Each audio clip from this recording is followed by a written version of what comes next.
going on, everybody? We're out here at Jerome Township Hall tonight for their regular board meeting. We've been coming here for a few months now. I was gonna come read something I found online, but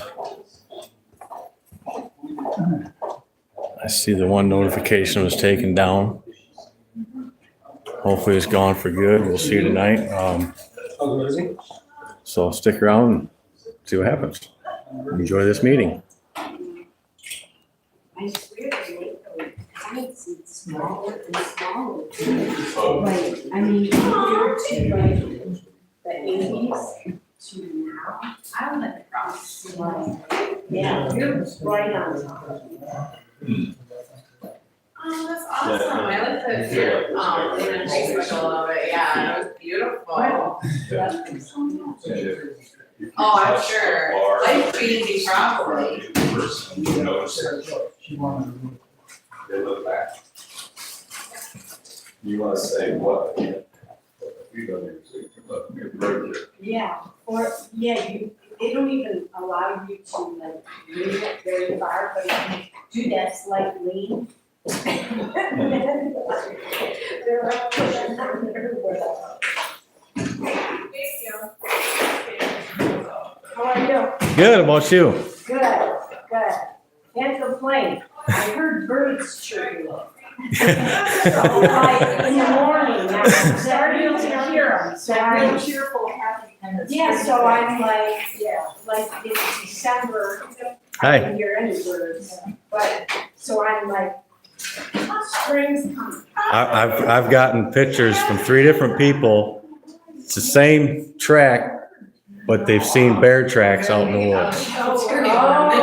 So, yeah. So they got my, maybe. Then you gotta start bringing some friends with it, because this has much of an audience. I'm telling you. I encourage as many people as I can to come to these meetings. What? I said I encourage as many people as I can to come to these meetings. Yeah. That was my point, I used to go to the meeting, township meetings, they always looked at me like a weird. But yeah. He knew that it was one from, down on M30. He knew that it was a bear from there. Yeah.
I know we're in Yeah.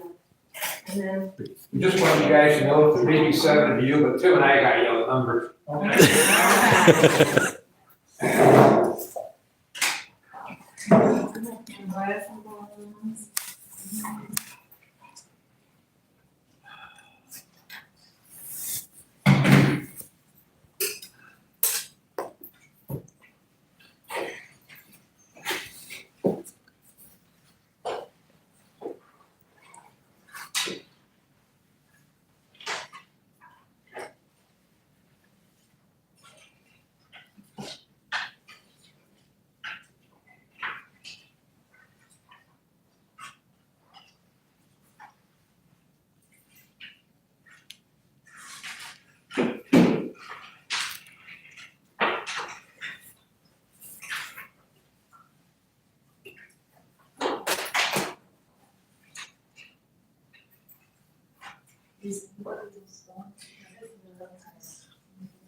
Yeah, who's up? Steve's going, you're going. I have no idea, I doubt it. You're not going. Oh, and then I feel like it's almost like. the entire play. They're going for Monday. They're going for Monday. It is. We're all staying at the residence. Alright. It's a couple miles away. It's at the end of South, or it's the end of, at the end of East Bay. Right. Right by the Burger King. Oh, okay. It's in the Brandon Hotel. Yeah. I went, I was talking to either Steve or somebody, and I was only talking to him like 5 minutes, 6 minutes after 7, after 9 in the morning. And all of the reserve rooms were taken in that 6 minutes of time. That's too bad. And then Steve came up with a miracle idea of going to this place that you're going to, so. I think. But it'd if, be if better they're idea. expecting that we think we have money there. Well, they do. They give you a shuttle bus. They get there. You know that. But I don't know if the shuttle bus will stop at the residence. It's not gonna, it's not on the list. Because it's brand new. They're probably not offering discounts. And Yeah, they- that was fun. I like, well, not that we had a lot of learn, but. Yeah, but I mean, I did because like, I mean, BSA was new for me, you know, I mean, like, just like system wise and then kind of understanding what is up and coming for concerns that the township needs to start thinking about, you know? And so it was good. I sent it to the, like, online thing. Oh, okay. Just to get something on there. Mm-hmm, that's good. Yeah.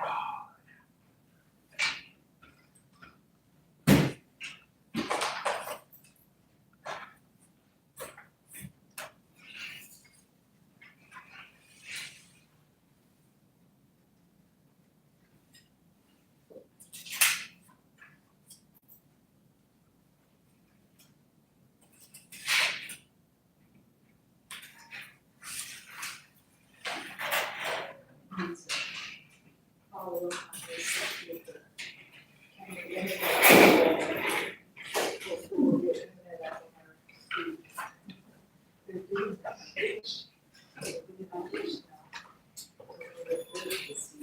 But you're back on, but that old line here, so. Yeah, they are, they're, There you go. they're leaving in front of my neighbor's house and he said, Good. you know, it's, Okay. And you're on the west side of the road there? we're on the south, yeah, we're on the east side. Okay. South, like the second house on the Okay. Charles. How you doing? Hey. What's new and exciting, sir? What's new and exciting? Not too much. Mine, you always got a project going on. Too cold to be excited. Well, wasn't bad today. Thank you. We don't have to worry about that. It was, which is what it is. It's just a lot of paper.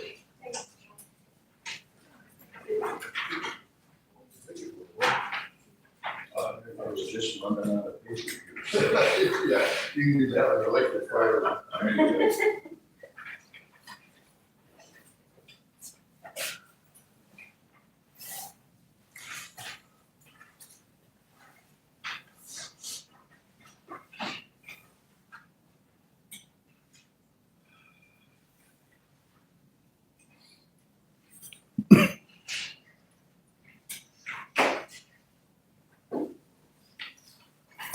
That's well, guess what, how much the property taxes is there so far? Most of them. Because they're due by the end of February, so. Okay, so most of them are already, Yeah.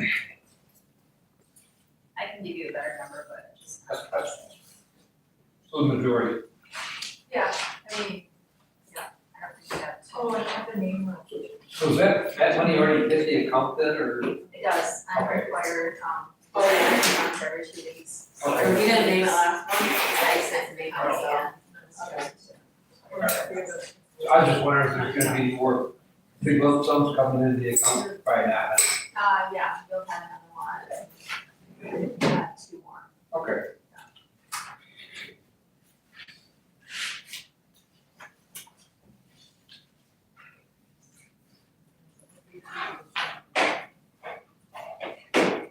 Wavy.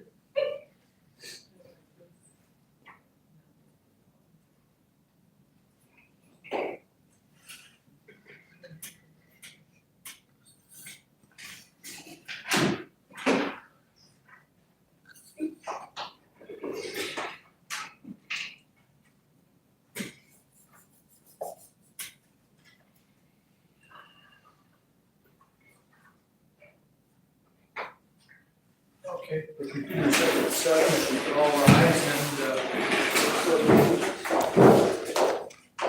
Allegiance to the flag of the United States of America and to the republic for which it stands, one nation, under God, indivisible, with liberty and justice for all.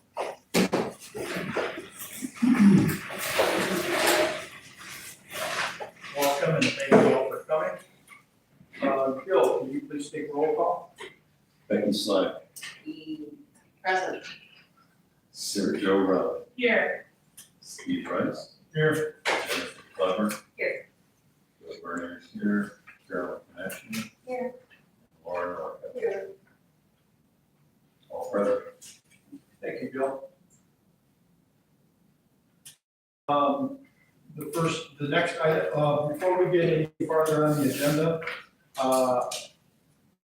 as old business, we need to, go over naming the wreath that we. I have the names from the elementary school. Okay, when we get down to old business, we'll review those, okay? Okay.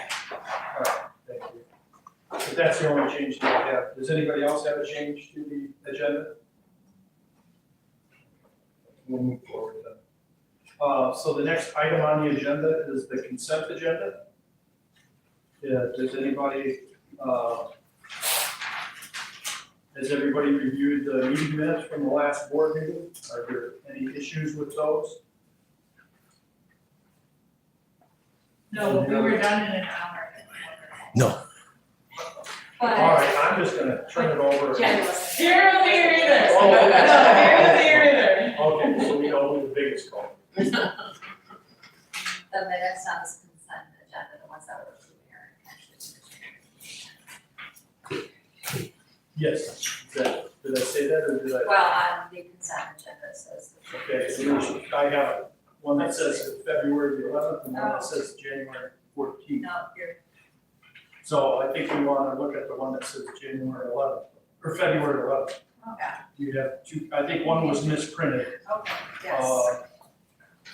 The January 14th, I think, is actually accidentally added to our. Oh, I think I know what happened. I think It doesn't, this was in the it file. doesn't matter. It doesn't matter. Okay. So. I'm not blaming anybody, we have two copies, one from last month and one from this month. Right, just make sure we look at the right one. The one that says. So it approved the bills, the payroll, and the other things, the fire account.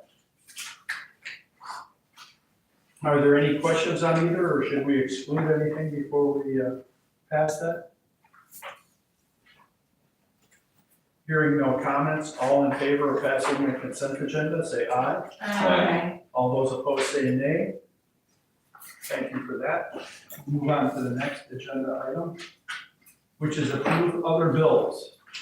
So you'll notice you don't have one in your packet, but something came in from the village of Sanford. And let me explain it, Becky knows about this, but once a year, the bridge that's down there next to the IGA, we're responsible for 1/3 of the cost of the lighting on that bridge. They had a repair job, and it was, repair job was $150. The lights on those bridge cost $1,359.50. $0.58 for the whole year. And our third of that, because part's paid by Jerome, part by Lincoln, part by the village of Sanford, is $556.53. We've been paying that for years and years. That's the only item on the other bills. Okay. Before we make a motion to pass that, are there questions on that for Bill? Or I could talk to that too. That's something that we do every year, we pay a third of the fees of the cost and lighting on the bridge. It's an old agreement. Hearing no questions on it for the $556.56. All those in favor say aye. Aye. All those opposed say nay. Okay, and that's other bills. To review correspondence, I had a couple things that came to me and I forwarded them to you electronically.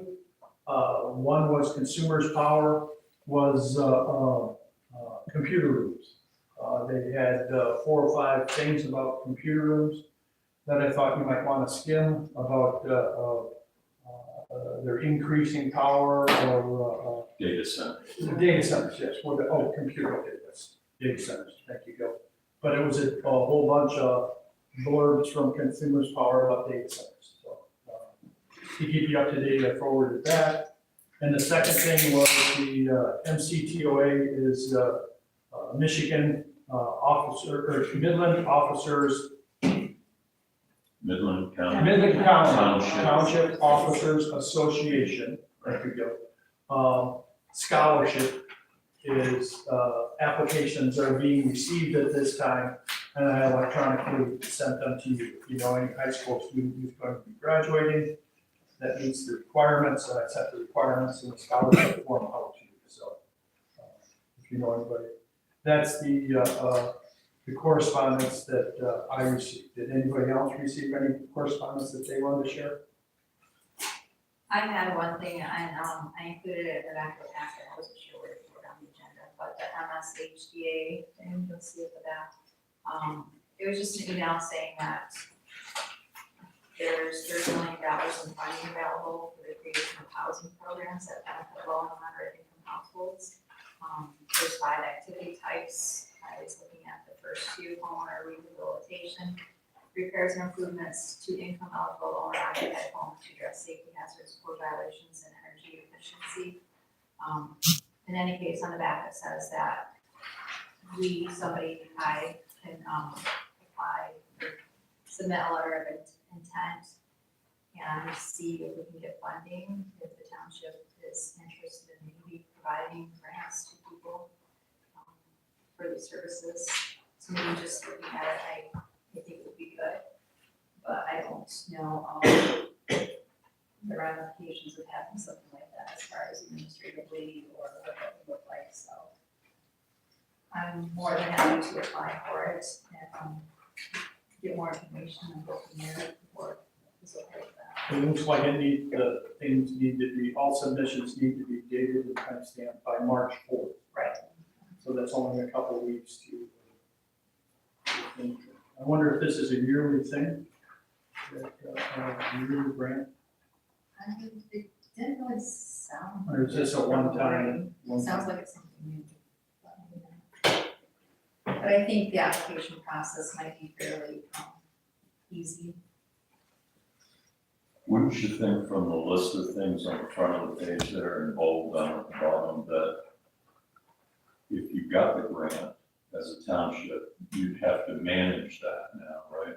So you'd have to go find people that need homeowner rehabilitation needs and rental people, et cetera. And then I'm sure that there's got to be a stipulation for if you don't use the money, you give it back, right? I would think. Perhaps, yeah. Or maybe you get the money when you need it. Yeah. Does anybody know what the need? What's that? Do you know specific needs for this? No, but that first one, repairs and improvements for safety hazards, code violations, and energy efficiency. I could just see that being maybe need for some households and Yeah. maybe people don't have the resources to do it, and now it's Maybe that's something that we could post on the website and say, there's a grant if anybody. Before we post it on the website, I think we need some more understanding. Yeah. No, that's okay, I don't know, I was just wondering, I don't know if I'm really in favor of it, because of the maybe management we'd have to do for it. right. But I was just wondering what we could use it for, if we ever did. Curious. And I think this is good, but I think we need to do a little bit more research on it, but we don't have much time because it's March 4th is the deadline. So, Right, um, how about if I look, there's an online LOI form, I'll look into that, and see if I can get more information. Cause I don't know if there's a family household income requirement, or is there, you know, that would be my question, is how do I know what we can get? Well, yeah, this says for low and moderate. Right, households. right. Because, you know, if we're looking for people that need this, I'm sure we could pull up the poverty exemption list and do a few queries and maybe do some good with it. Right, It's the management aspect that I wasn't crazy about. I agree, I agree with that. So, should we, But she said she'll do some legwork, let's let her do it. but this has to be sent in prior to March 4th, is the board, can I hear a motion from somebody to allow Jennifer to pursue this? Is somebody willing to make that motion? I'll make the motion. And then, all right, we'll let her research, and then she can communicate that to us over email, is that okay? As part of the motion on her findings? Yes. Well, wait, what's the motion? The motion is to let her do research, or the motion is to let her apply for the grant? Well, the grant has to be applied for by March 4th. And that's before our next meeting. So I don't know how, without giving Jennifer permission, or do you want Jennifer to do the research and then communicate with me and Jill, or how do you want to do this? No, I think you were on the right path. I think we decided as a group that if she were to find that this was something that we could effectively use, then we're giving her permission to apply for it. What would it hurt? She gets it, and then she denies it afterwards if we, as a board, decide we don't like it. Right? How would it hurt? I guess you've got a better point. I think, what does the board think about that? Yeah. Good. Jennifer doesn't have anything to do anyway, so. Yeah, not during tax season. I mean, there's just trickling it now until that last week, right? Well, hopefully it is something that repeats every year, too. right, yeah, that will, Then we can get our ducks in a row Yeah. before next year. I mean, even doing the research and getting our understanding what the qualifications are for next year, next yearly thing, that would be wonderful.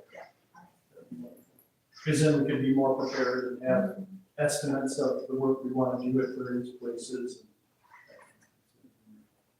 So, I guess I have some correspondence too. I don't know if anybody else got this email. It was from AARP. but can we finish the? Oh, motion sure, first? sorry. No, I don't mean to. No, that's okay. Is it? So there's a motion on the floor, as I understand it, that Bill brought forth, that, for Jennifer, to allow Jennifer to pursue the NSHDA, grants. Are there any more questions on that before we vote? How about if I say motion Gil to permit further research of MSHDA grant and apply if applicable? Okay. That sounds wonderful to me. Do any board members have an issue with that? Oh, no. Are there any more questions before we vote on the motion? All those in favor say aye. Aye. All those opposed say no. Thank you for that. I'm sorry, Mark, go ahead. Okay, so I guess I have another correspondence. Did anybody else get the email from AARP about a grant? Yeah, just today, I think I got it. I got it a couple days ago, but, it sounds like what it is a grant, that townships could use for improving senior, life, senior activities, and that kind of thing. Sounds like something that maybe we could apply at the park or something, but the park we're trying to expand to like all ages, not just seniors. And it's something that maybe would work with the shuffleboard, but I think our next thing is the playscape, maybe a pavilion or something, or picnic tables or something like that. So, But I guess I don't feel like we're ready to do it this year. I think they do this every year, so I just wanted to let you know. yeah, they must, because they call it the 2026 AARP Community Yeah. Challenge. I think it's a good idea to look into that though, Is cause it like, something just for seniors? It's focused on, yeah, it's pretty much, they would like it to be focused on senior. I think that they probably would give you the money if, or the grant, approve it if it was more focused on seniors. There's 4 bullets that this thing provides. The first one I really like. Deliver tangible improvements to communities such as new crosswalks, benches, bike lanes, housing designs, and public space enhancements. Yeah. Leverage additional support from public, private, and philanthropic sources, help communities overcome policy barriers and implement lasting change, whatever that means. I don't know. That make any sense to anybody? Foster new collaborations and increase community engagement. You Yeah, wanna look into that? Yeah, I would look into that, and, you know, I don't know if I wanna do it this year, but yeah, I could report on it next meeting, and, we could, you know, just be watching for ways to use it, because it sounds like we can Well, there already is- use it.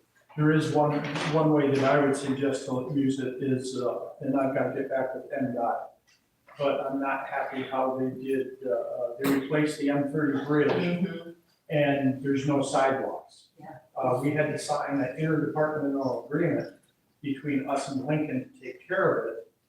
And we were led to believe that there was gonna be a sidewalk down to the bottom, and now they say we have to get grants or whatever to put in the sidewalk, so. Hmm.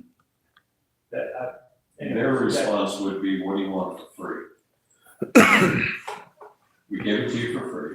they put the part on the bridge for free, but then we, in their right of way. we Well, have wait to a minute, put a it sidewalk. wasn't free. No. right? It's included in the budget of the project. Yes, Of building the entire bridge. Yeah, everyone here paid. that's why I it's all assure you. summer.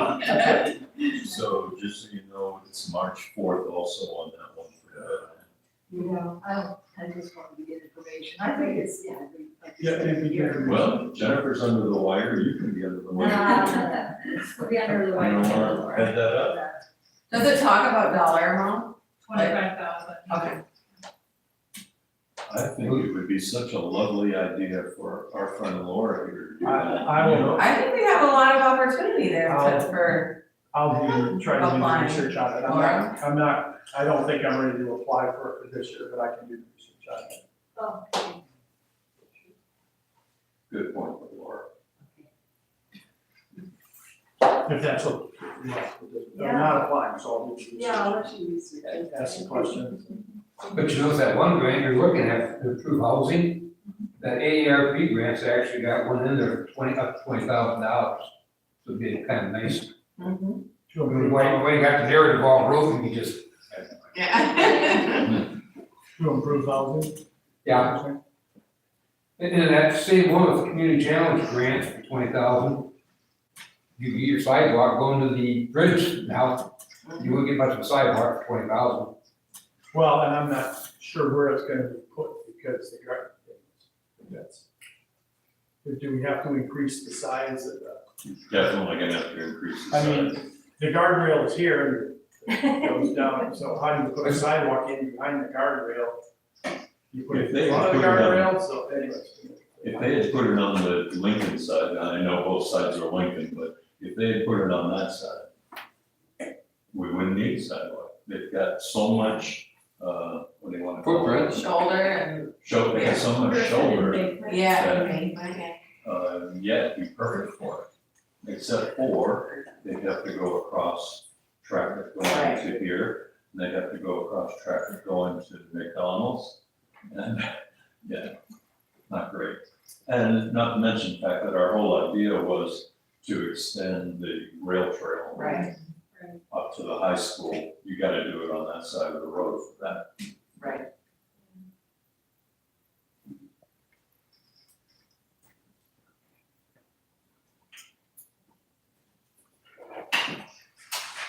which I'm writing myself a note here, I apologize. Because I go to MDOT meetings twice a month, and I'm gonna bring it in. There is a resource there who is responsible for the rail trail, so I'll try to connect with them and see if there's funding available there too, or where they get funding from to work on that sidewalk. Is there any other correspondence? Thank you for bringing that to our attention, Mark. Is there any other correspondence? Hearing none. Let's move to township reports. And so I guess you'd be up, Jerry. Well, I'm still reading, I'll come back to it. Well, I guess, is it okay if Charles goes first? Oh, absolutely. So we could let Charles take off if you want. I'll be happy to. Unless you're excited listening to our. This shouldn't take very long, it's a lot of paper, but just what I'm gonna talk about. So if you look at the 2025 5-year plan final, that's what we did this year. And you flip the page over and look at the first page, that's all you really have to look at, that you have some questions, then you go back and in the document, you can find what they're talking about. Record keeping, we bought a computer and we updated our software program that we call our artifacts records on. So that's basically what was underneath the record keeping. And grounds, we extended the barrier wall between us and the neighbors to keep the lights from the parking lot, from cars from the parking lot going into the yard. And so we pretty well got that all straightened around now. And the depot train, most of that was on the box car. It was black before, now it's dark blue. Now it's a big difference in color, but it is nice. And then it's got its proper details on it. So it's actually now back to the original color scheme that when it was working, instead of being just painted black. And it's got its official numbers and stuff on it. So it's nice to have it 100% back to the way it was originally working at. The museum structure is the other big one. And that would be a new furnace with air conditioning to keep the moisture out of there. When the moisture gets into the museum, it's hard on the artifacts. Plus, even the descriptions and stuff that start peeling them off from the backing. Okay. Then we had in the Fisher, or in Michigan room, we had a display that had wildlife in it, essentially what it was. And it was getting old and it actually had some rice growing in some of the birds and stuff. So we decided we would redo that and move some of it up above. Years ago, we closed off the ceiling to the diorama and we put backlight up there and said, okay, put stuff up there. Well, they never did it. So now this moved up and really looks nice. And then they did the inside of it, kind of like a trapper's cabin. And they got kind of like a 3D window, with some background in behind it. So it turned out really nice. And on the front, it's got a whole bunch of little furs of different animals that the kids can actually touch and invited to touch. That was the biggest project that we're undertaking, there's a few other things, you know, that seems to be interesting, you can go through that. So, that's this year. This coming year, 2026, look at that, and same way, flip it open, look at the back of the page. Grounds, that's where we're going to start, putting in a new driveway that will come off the Smith Street instead of going out to the back of court. And, we'll actually go through the house that we bought next door. We actually have purchased it in the grounds. Next door, there's 2 lots there, we have the empty lot also. So we're gonna start actually, you know, making modifications, although we have a 2-year, before we actually can take possession of the house itself. He's got a 2-year period where he built his new house, and he wants to build something up, and he has property up in Mills, so he wants to, he's got a business, and he wants a big pole on it, and that kind of stuff. He just wasn't gonna work there. So, let's see. Then you got the other ones, the other big ones that you see there, under Felix School and under the Beta Chapel. The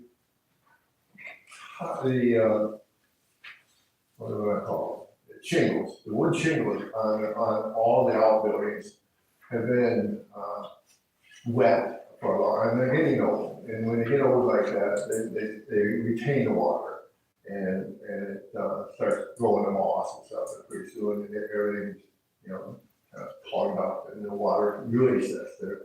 I've been spraying them for, well, ever since the dam break, you know, it really got bad with the moss around the whole area. So it's been spraying with Thompson's, you know, like we cleaned a couple of them, and then spraying with Thompson's to kind of keep it a little bit drier, and it just isn't working. So we're looking to rip them off, the shingles off, and replace them with composite, kind of a plastic type shingle, but it looks like a cedar shingle, so you won't notice a whole lot of difference. I'm not real big on it, but maybe the board thought that would be a good idea. I kind of like the idea of keeping it original, you know, that. Less maintenance long term, Yeah. right? Yeah, you're talking real money there, so this is bad enough, so you probably double it to put shingles back on. So that's what the 2 big ones are. The other ones are just, you know, paint and that kind of stuff. You know, some smaller projects, and they're listed if you're interested in what we're gonna do. The third piece of paper is the request for funding. So, and that's what this documentation tells you that this is the project we're gonna take. Now, we're actually gonna apply for grants, you know, for the shingles. And for all of our other small projects, we use money from the village and from you guys to keep the museum up and up and running. And, I think the bridge lighting went very well. Everybody that I talked to loved the idea that we did the rail trail bridge. We all seen it and enjoyed it. Oh, never mind. So they asked the request for funding. I know you got to get ready to do budget. Yes, and in March usually we start, or pretty soon here, next month we'll start budgetary stuff, and this is wonderful. Thank And you. that's what I got. So, unless you got any questions, and I think they're gonna go. Thank I you. really push right now, also. Thank you. I'm pushing all day too, so. Thank you guys. Thank you. Thank you. Back when you said, oh, retaining water, you got my attention, I thought you were talking about me. How you get? You see ya. Thank you, Charles. Yeah. Oh, look. Oh, trust me, it's work. Have you got a, one of those wraps around your back?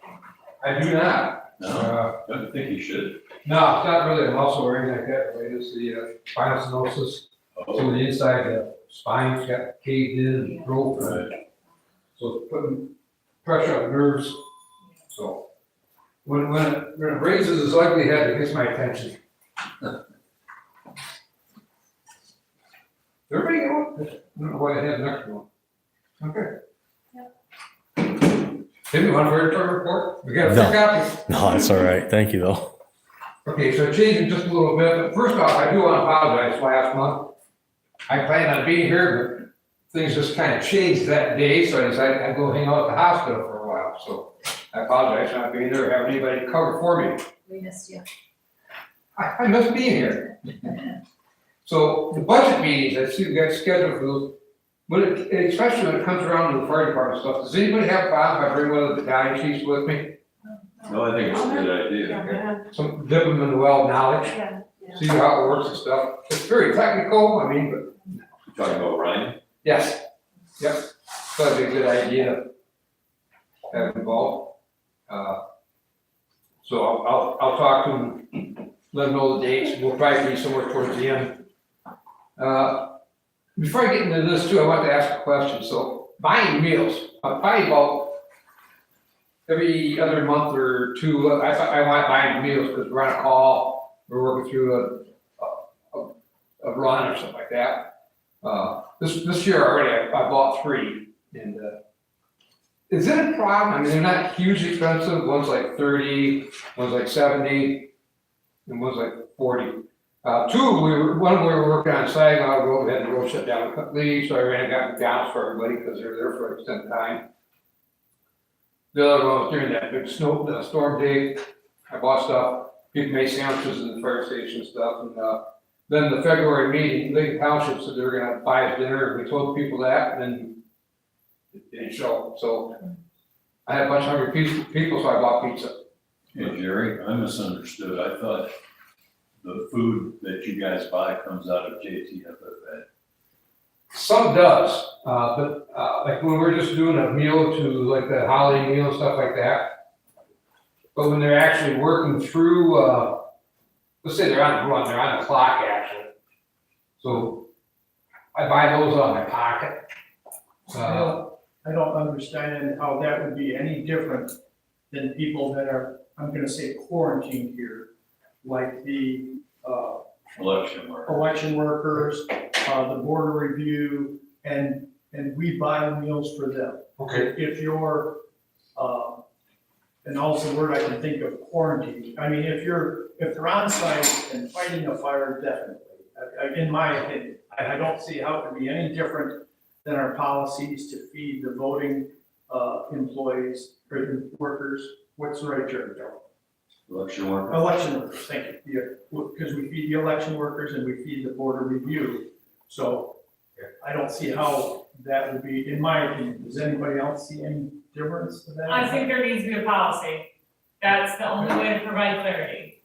And I don't, We'll have to work on that policy Yeah. to ensure that we have a written policy. right, and I'm not trying to be difficult, I'm just saying like, the only way to responsibly spend money in that way is to have a policy and adopt it. Like for, election workers, we have a formalized policy. And so I think this should be the same.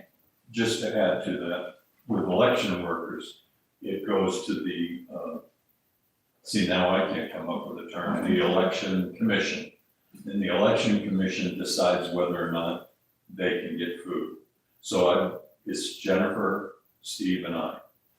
So I would bring it to them at election time and say, I'm hiring the following workers and you're paying for food.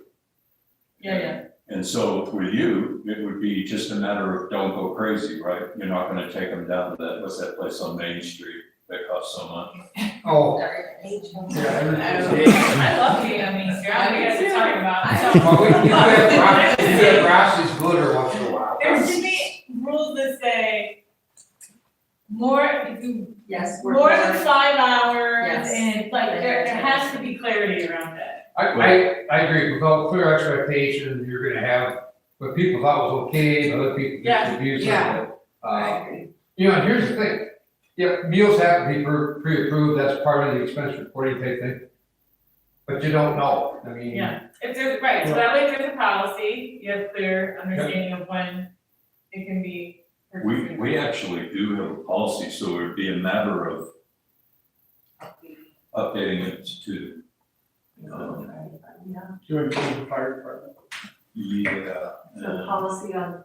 we have so many policies, I can't find it quickly, but, Okay, we can explore that, draft the policy, and bring it to the next meeting, right? Yes. Okay, Perfect, yeah, I just, I like clear rules. yeah, No, that's like I good. said, usually it doesn't add much, and it's once every 3 months or something like that, it's in January, just kind of a wow.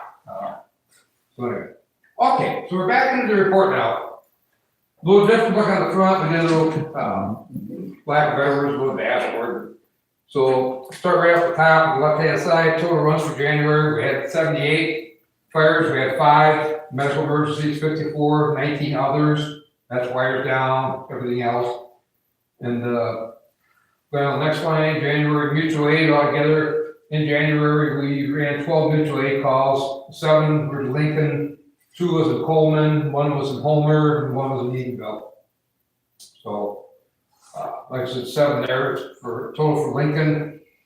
So just remember the terminology, mutual aid is when they have somebody actually there and they say, hey, we need Jerome's help. That's the old mutual aid agreement. Nobody's there, we can dispatch, that's when they pay. So there were 6 of those, and the cost was $1,019. So last year, from July to December, we had $11,429. Hopping down to the next line for January safety meetings, safety incidents. We had 4 in January, that's a lot for us. Usually we have maybe 2 a year. We had 2 slip and falls on the ice. And nobody seeked medical attention or anything else like that, but we had 1 firefighter fall on a medical run, another one fall up on the expressway. I'm glad he fell that way he did, not the other way. But then we had one of our firefighters get in the truck, one of our big engines misstepped and popped right back up, lit on the concrete. Jumped right back up, but I still document these things. I shoot our insurance company a note just in case 2 weeks later they go, hey, I got broken this, that, and the other thing. And then the other one was we had an aggravation of a previous unknown injury. I can't guess what that is. But so that's support. In the January drop calls, we had 0, even when I was off. I was pretty impressed. Everybody stepped up at night and everything. So 0 drop calls, 0 for the year. Year-to-date savings, for some reason I couldn't get the report, but later on in this report I talked a little bit about what we did last year. January school drills, we had 3, we attended all 3. Public relations, we didn't have anything in January, so but I want to start tracking that a little bit better in the future. Incidents by zone, once again, you looked at, see where we're at, the 1 in Homer, 2 in Edenville, 2 in Coleman. And a lot of those, like Coleman, it was right on Casper Road, so we always get to do this fast. Then the next one is the incident type breakdown. For the month of January, we had 5 fires. We had 54 medicals, 8 public service, 60 and no emergencies. That's like one night we had somebody's water line break in their basement. We had to go shut the water off for them, different things like that. So we kind of did it all. The next one down at the bottom, I kind of like always look back at the previous year. So in 2025, we had 54 fires. In the little index on the left, it shows you what month they were in and things like that. But so that's what the savings is. And those are just in Jerome Township. Those aren't mutual aid runs. So, like say that first one, the blue column, 444,000. Let's say it was a $500,000 house. They had $56,000 of damage. So the other 444 is the same. This is the way Infers looks at it. So our total for saves for last year in property and content was $1,691,100. So that's not a bad ROI on the $400,000 of very hard cost. So plus the savings on insurance rates. I always gotta have a shameful plug. How wonderful we are, right? You don't know your own horn, somebody else won't do it for you. Department activities on January 17th to 25th, we trained the Midland County Sheriff Department dive team down the pond in the village of Sanford. We had 3 of our new people had been in suits and been in the water yet. Got baptized, so that's always a good time. We stood up 3 firefighters in the fire academy. We've done that in November. Public communications, the LED sign we've been talking about, we wrote that grant from Midland Area Community Foundation for $30,000, and we scored the first level. We met with the due diligence team. They came out to the fire station, did a verbal interview and looked at our records and different things like that, and I felt it went very well. The guy was impressed how clean the station was, the trucks were, and he says, well, you don't run much out here, do you? I'm like, we ran 5 calls a day, break it down for you, we just washing our tank and come back, so. Anyhow, we did not get the $72,000 grant for the AEDs for the county fire departments. With that, we were gonna bring some of our old ones down here for the hall, so, but we're gonna try it again next year, and they're really encouraging us, so the physicians group, I'm pretty sure we'll probably get lucky then. So if we can hold off another year, or if we want to shop around, I can have one of our paramedics or medical type people help in the selection, but whatever we decide. Do I have to answer that right now? So, there's all the activities, all the fun stuff. Now, let's get to Jake's favorite part of the evening. Let's talk money. So, did anybody see that email I sent out a while back, or a couple weeks ago, about we're refurbishing, upgrading one of the trucks? So, necessary because Can you remind me what 436 is? 436 is the biggest truck in our fleet. It's the tandem axle. It's a tender pumper. So it can act as a pumper, but it hauls 2,500 gallons of water. It has a portable water tank on it. So, about 3 years ago, we went through this with a truck that was 4 years older than 436. Driving down the road, the cab fills up with smoke. The old technology back in the early 2000s, the strobe lights. You got a lot of controllers, it's high energy, it's a lot of wiring and stuff like that. Controller burns up, you lose your lights, and they flicker off and on once in a while. We were on the expressway the other day when you have any lights on. The parts, the controllers for, nobody replaces strobe lights anymore. They just replace it with LED, a lot cheaper and everything else. I know when you look at 12,900 to update emergency lights on a truck, so it is a lot of money.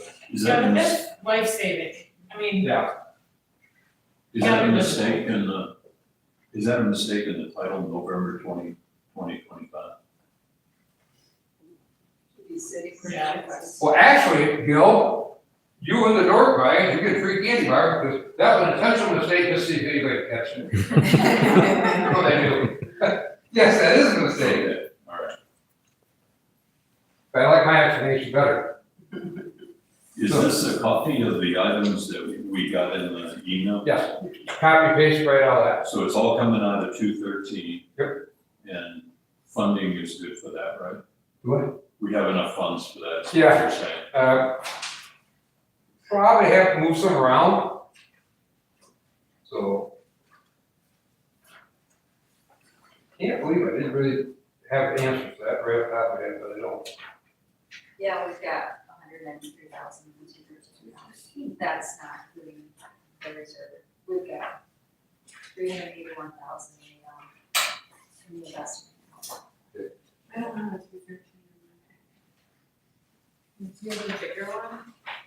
Yeah, I have 212 and then it goes to 214, so I can't tell you that. Well, that might be under the November 2025 section. do we have the money?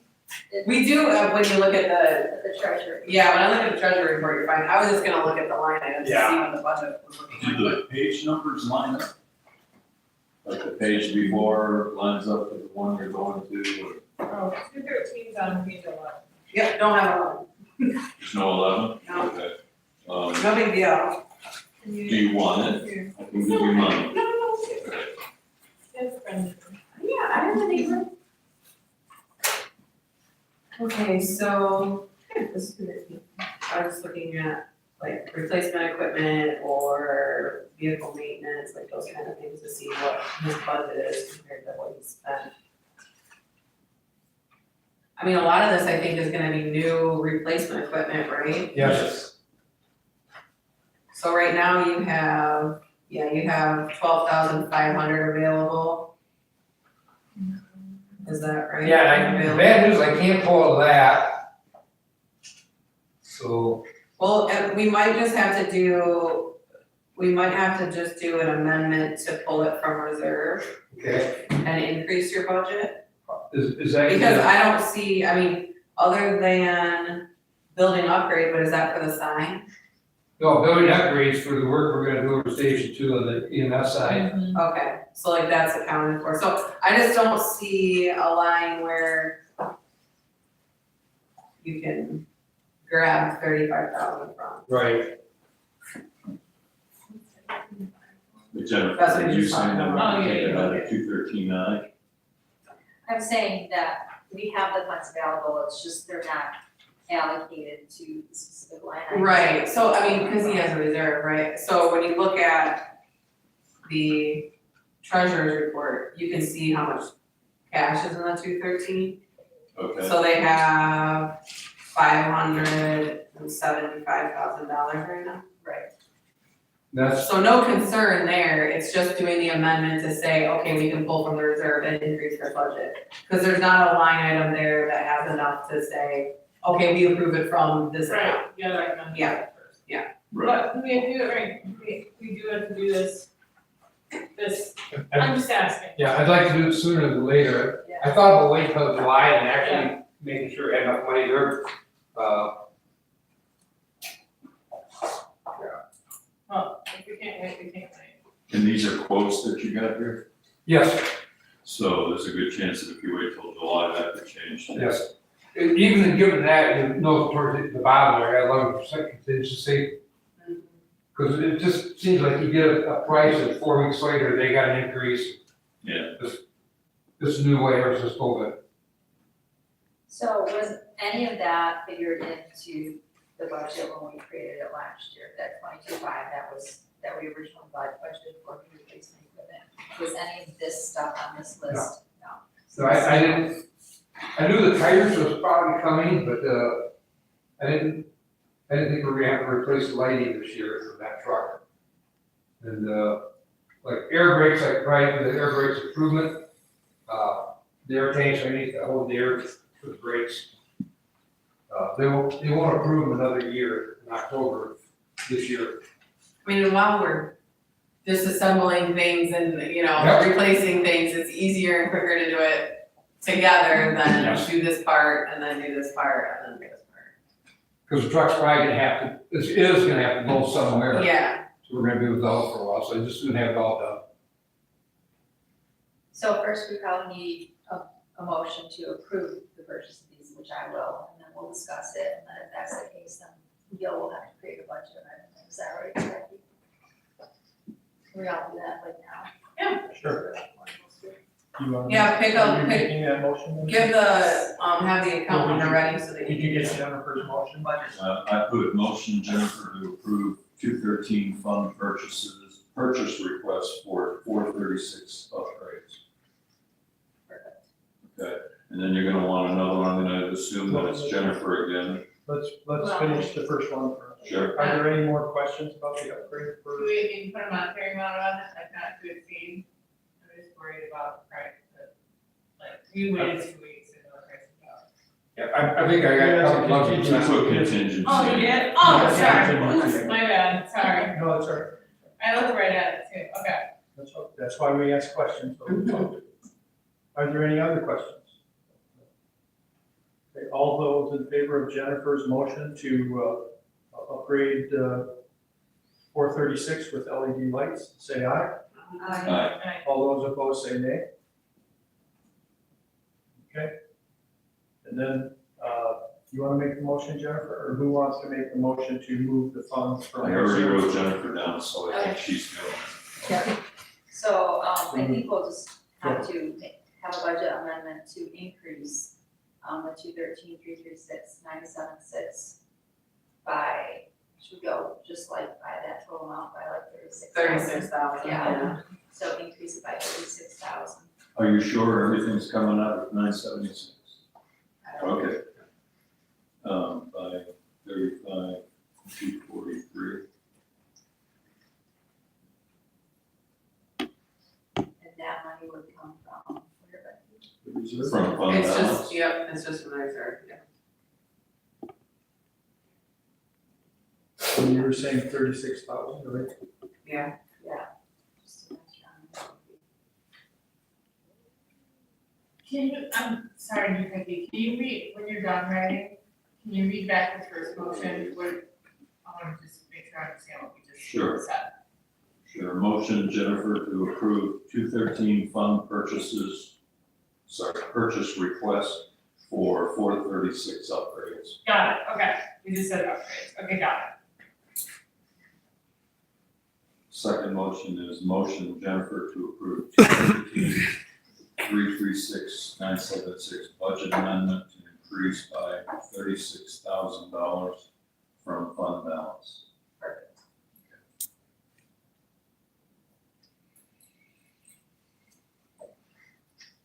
You wanna vote Are on that? there any questions on that motion? To move the money? Hearing none, all those in favor say aye. Aye. All those opposed say nay.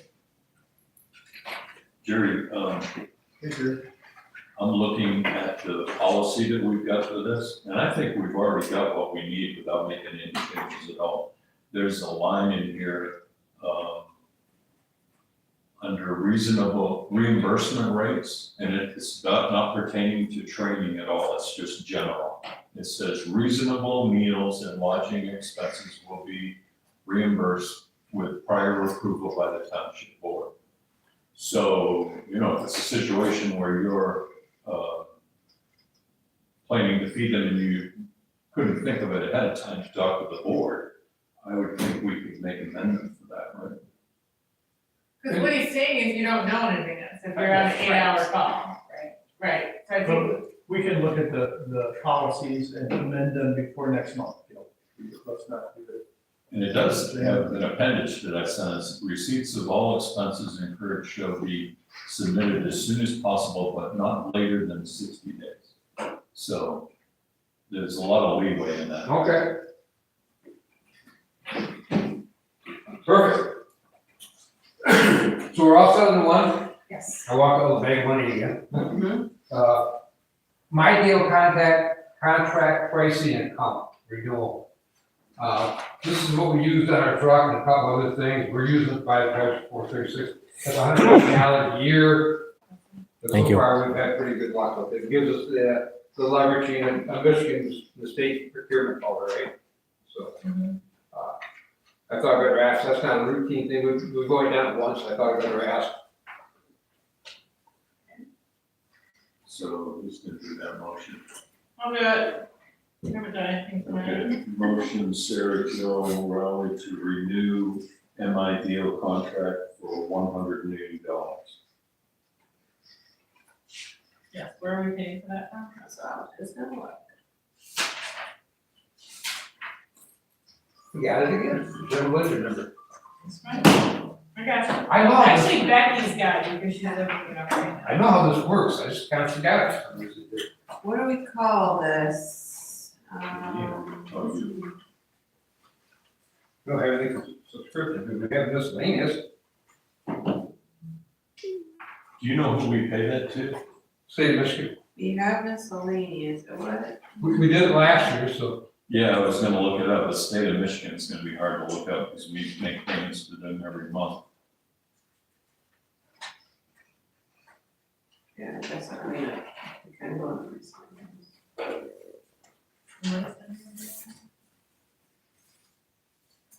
Yeah, what is the MI deal? MI. Jerry, is that? My deal. Is it software or what is it? Not really software, it's more of a subscription. It's a membership. Yeah, We get discounts for, you can tell her what we get discounts for, I forget. we got it on that new truck we bought, tires, Yeah. off, I mean, everything. Okay. It's not software. the fact, I gotta remember the budget meeting, to have a line It's for not fire. subscription membership. It's not medical It's provider literally service. the most miscellaneous It's thing. it's got, I mean, I think that's fine. Miscellaneous? Yeah, it's literally the most miscellaneous thing. 206-336-963. Nice. And I did verify it's like, a real J, to be honest. And there is money left in there, so. Yeah. I was reading that. Okay, so Sarah, that's my you- motion. Sarah, Oh, what? I said you made that motion. right? Yeah, and you want to do the number? Did we already say that? Sorry. You've got. I've got the number 206-336-963. Yeah, yeah. Okay. Do you want me to say all those in favor? Just kidding. Are there any questions? She's trying to find a 1 hour meeting. You're Well, running out of time. Yeah, but Jerry and I are both here. Are there any questions on paying $180? Hearing none, all in favor of the motion say aye. Aye. All those opposed say nay. Thank you for that. Okay, just for a point of conversation, in case it's gotta be approved or anything else, I'd like to get with the clerk or our FOIA director.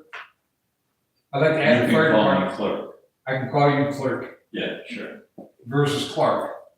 Versus FOIA or whatever you said. Yep.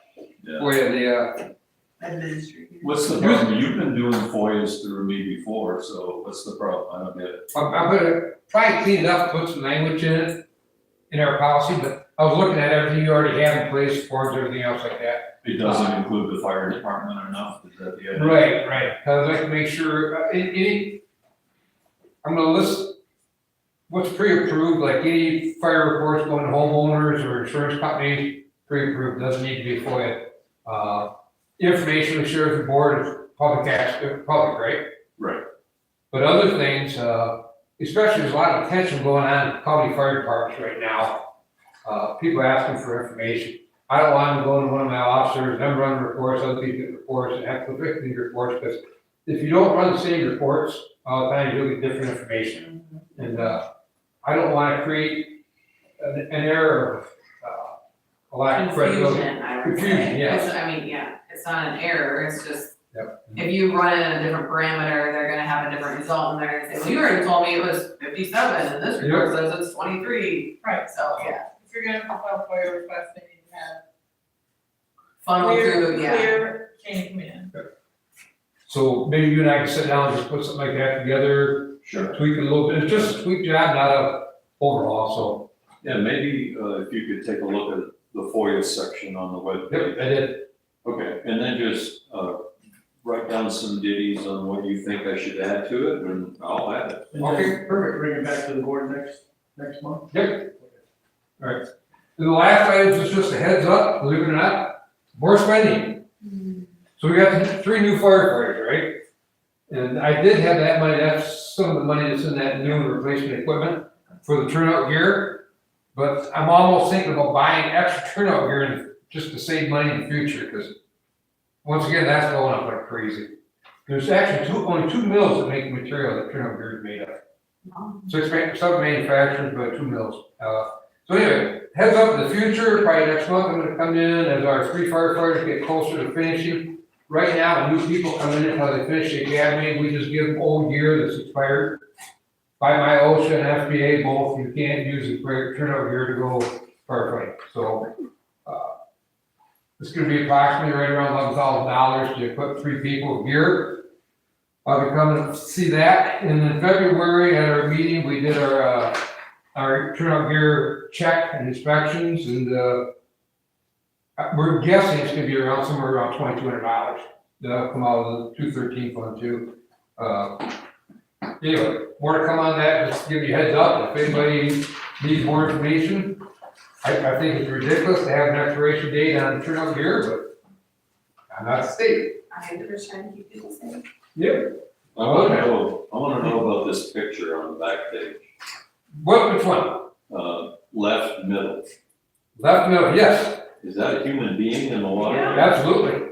Is it my husband? It very well could have been. I think the Santa Claus what we're seeing right there is Dean Marlette, I would guess.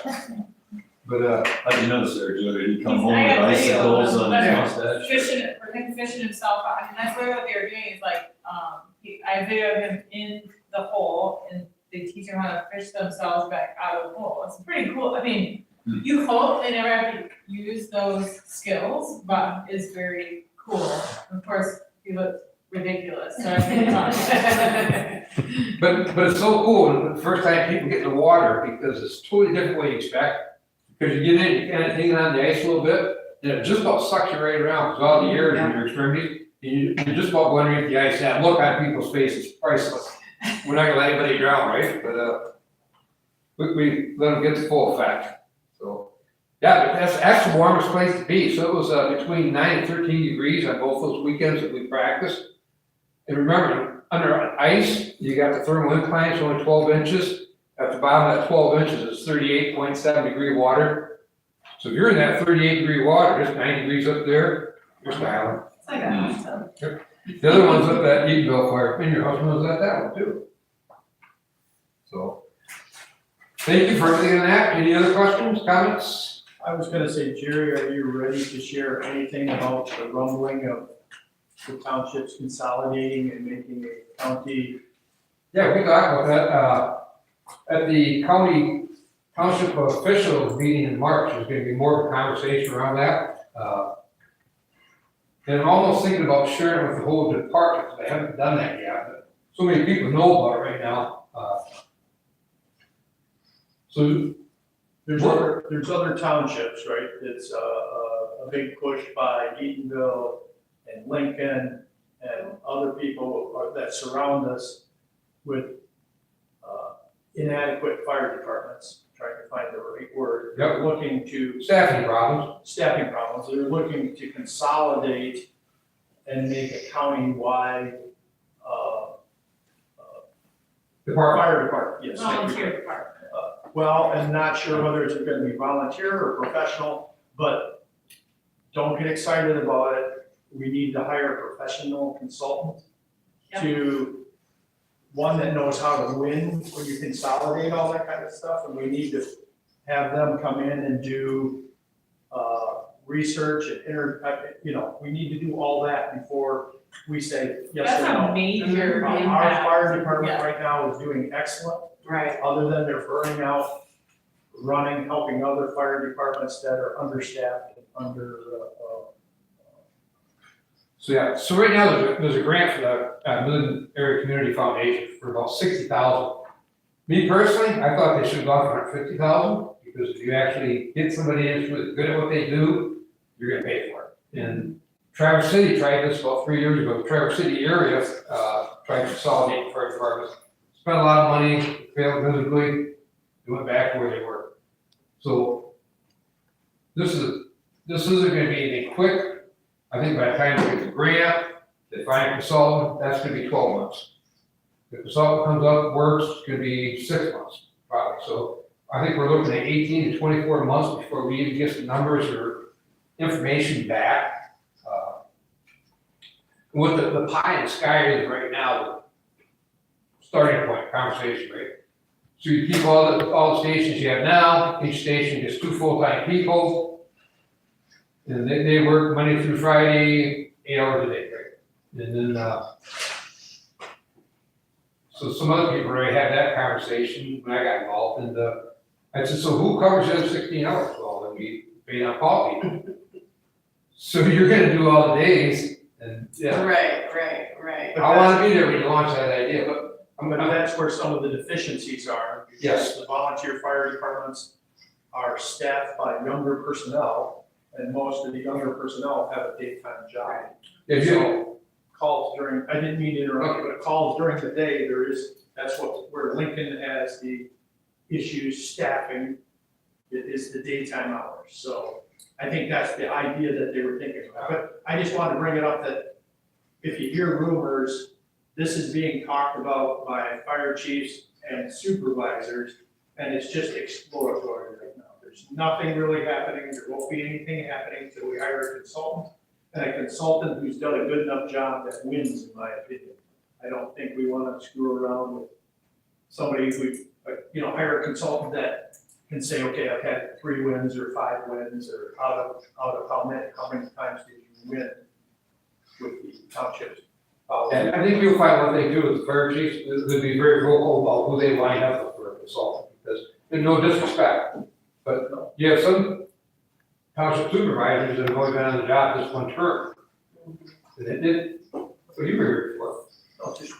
Well, I was a trustee before. No, you're a trustee. Some of the people are right new to the whole game, right? Right. I can think of 2 of them. And I know they're looking to get rid of, unload some of the issues.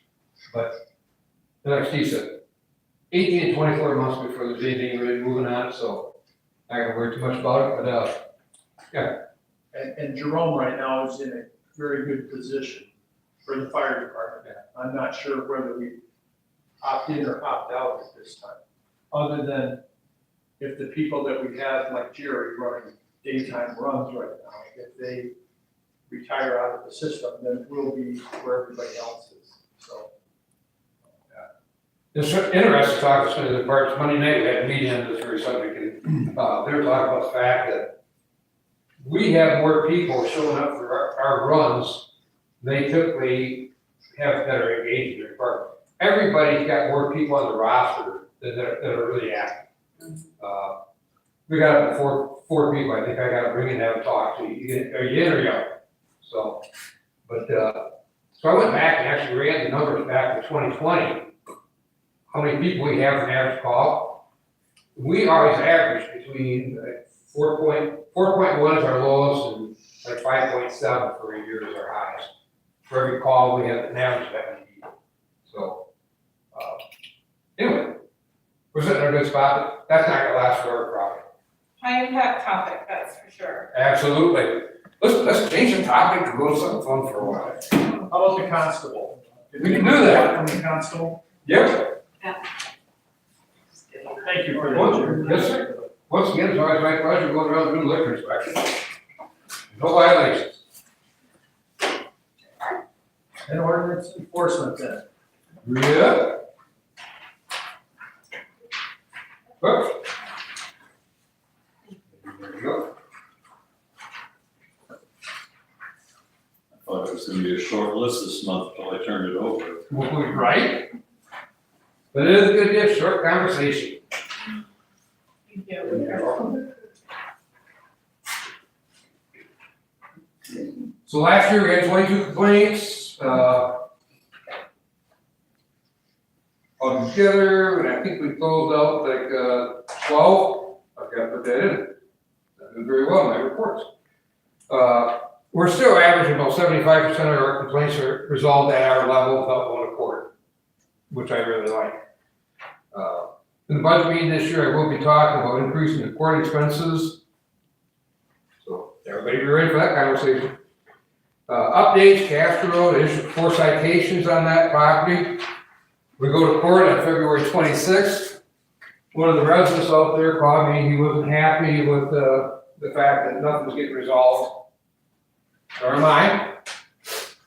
So he's taking it upon himself to reach out to other people, including the health department. Health department drove by the place, called me up, said, you guys really working on it? Yeah, we're working on it. Okay, we're gonna close our complaint, good luck. So, yeah. And I told the guy we had them involved before, so anyway, there's that. Up on Vanderbilt Drive, we have the junk single axe trail that's sitting in the private roadway. But it's more about, it's a disassembled piece of junk that needs to be taken care of. He's got the roadway, they're plowing around and everything else like that. Wrote a ticket, he didn't show up to court, so he's got a bench warrant for failure to appear. And we got another court date set for, I think, the 26th. So, 23rd for that one. We have a new plant, Blakely Road, free range chickens. I always like the chicken deals. But they are in agriculture. They are in agricultural, but, yeah. I think I'm gonna call my friend Todd at the animal control just to see what his thoughts are on free range chickens. And that is really it. It opens the branch on the back, all that sort of stuff, so. Here is today's presentation. Hey, There you just go. one thing, Jerry. Yes, sir. You know, in the past, probably before me too, we just had it down on the payroll sheet, court appearance, $100. It almost sounds like we should have a policy, because now you want to add a fine for a first time offense. I think we need a policy for this. If we go with the fine, but we would, And we could add the court appearance to the, I think we can do that in budgetary, as we're talking about budgetary. Okay. is that 103? That would be where I think that appropriate conversation would be on all those things. okay. If we can save it till then, and remind me about that. Yeah, I just want to make sure we didn't need to prepare a policy for that. Well, but we could talk about that during budgetary stuff. And I can get a draft before then, so. Okay.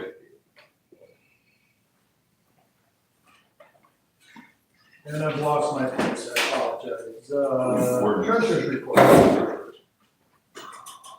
Treasury report, so things are good, taxes are winding down. So everybody knows, because like every day I have like 5 phone calls.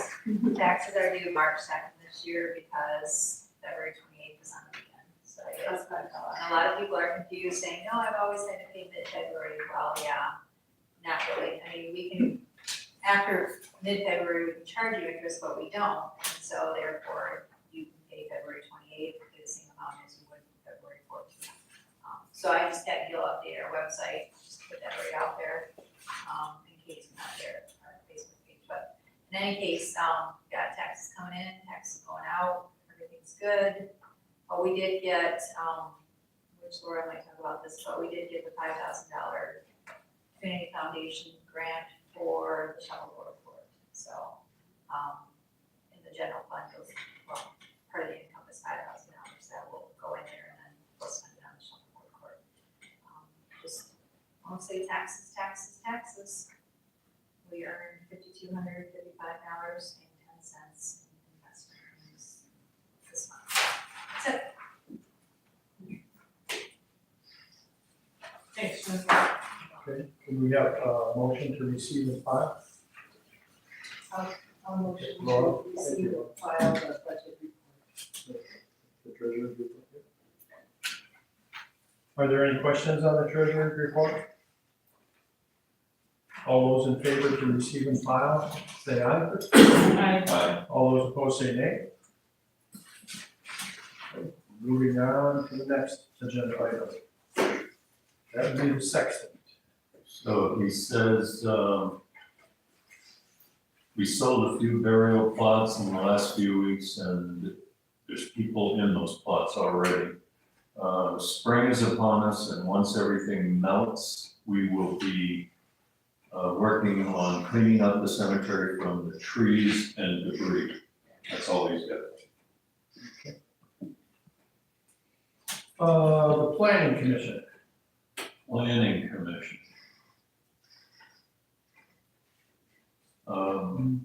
So we talked about the fence thing, that was the discussion, and Short-term rentals. we tabled the fence discussion because we got new information and we needed to work on it more. The short-term rentals, we discussed that, and we're wanting to refer to the board to drop it. And that's because of feedback from the lawyer and I forget. Well, and I was attended the planning commission meeting. And as I remember, there are some townships being sued or something Oh, for their yes. ordinance on short-term rental. Right. Because they went in and checked out a building and then something happened, something burned up, and the short-term renter there's a suit now, and the township is involved in that because they approved the building and something burned. And then there was the cost for implementing was a big factor. And then Sorry, I have a question on that. What was it that what was the planning commission proposing for that? short-term rental? They're wanting to give it back to the board to nix it. I mean, were you talking about implementing, I mean, like similar to what we were talking about with long-term rentals and like implementing a review process and approval, or because there's other things that the planning commission can do and say, you're not allowed to have a short-term rental in such and such a zone, or, you know, there's other policies that can, so I was just wondering what you actually talked about. Geez, how do we go there? Yeah, we talked about a lot of stuff on this, and it came down to the items that I mentioned. Well, and that the planning commission felt, through the discussion, if I understood correctly, that they felt that the nuisance ordinance or the noise ordinance covered loud parties or parties after 11 or something, so that ordinance already covered Yep. a nuisance to your neighbors. Okay. And so that issue was covered, and anyways, that was one, so they felt that part of the short-term rental would just be an overlap on that, you know, trying to say that Okay. parking in front of your neighbors or blocking drive, whatever. I mean, too many cars in the place would be a nuisance or. and they We talked about banning. Banning is bad. These guys that are getting sued, these other townships that are getting sued, it's because they're banning. And the word from MTA is that banning is a no-no. You know, you cultivate something that hampers them from doing certain things, but you don't ban them. Yeah, anyway, it was getting very difficult to even discuss it because there's so many aspects to it. Mhm. If we continued doing it, we'd be consumed by it for every meeting until it was taken care of. We wouldn't be able to do anything else because it's that big.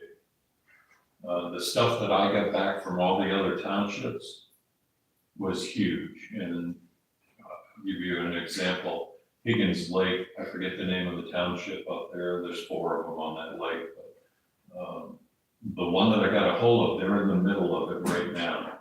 And they've had to bring it to their lawyer 3 times. They've had 3 public meetings.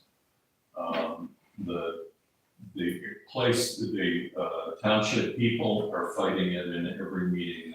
She said we have like 100 people in every meeting. It's crazy. And the clerk was telling me she wished she had never brought it up.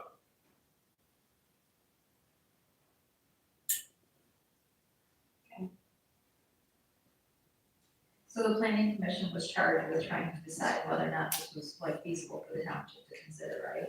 Right. And they decided that. They don't think it's feasible. They want to try to come to the At board. any scope.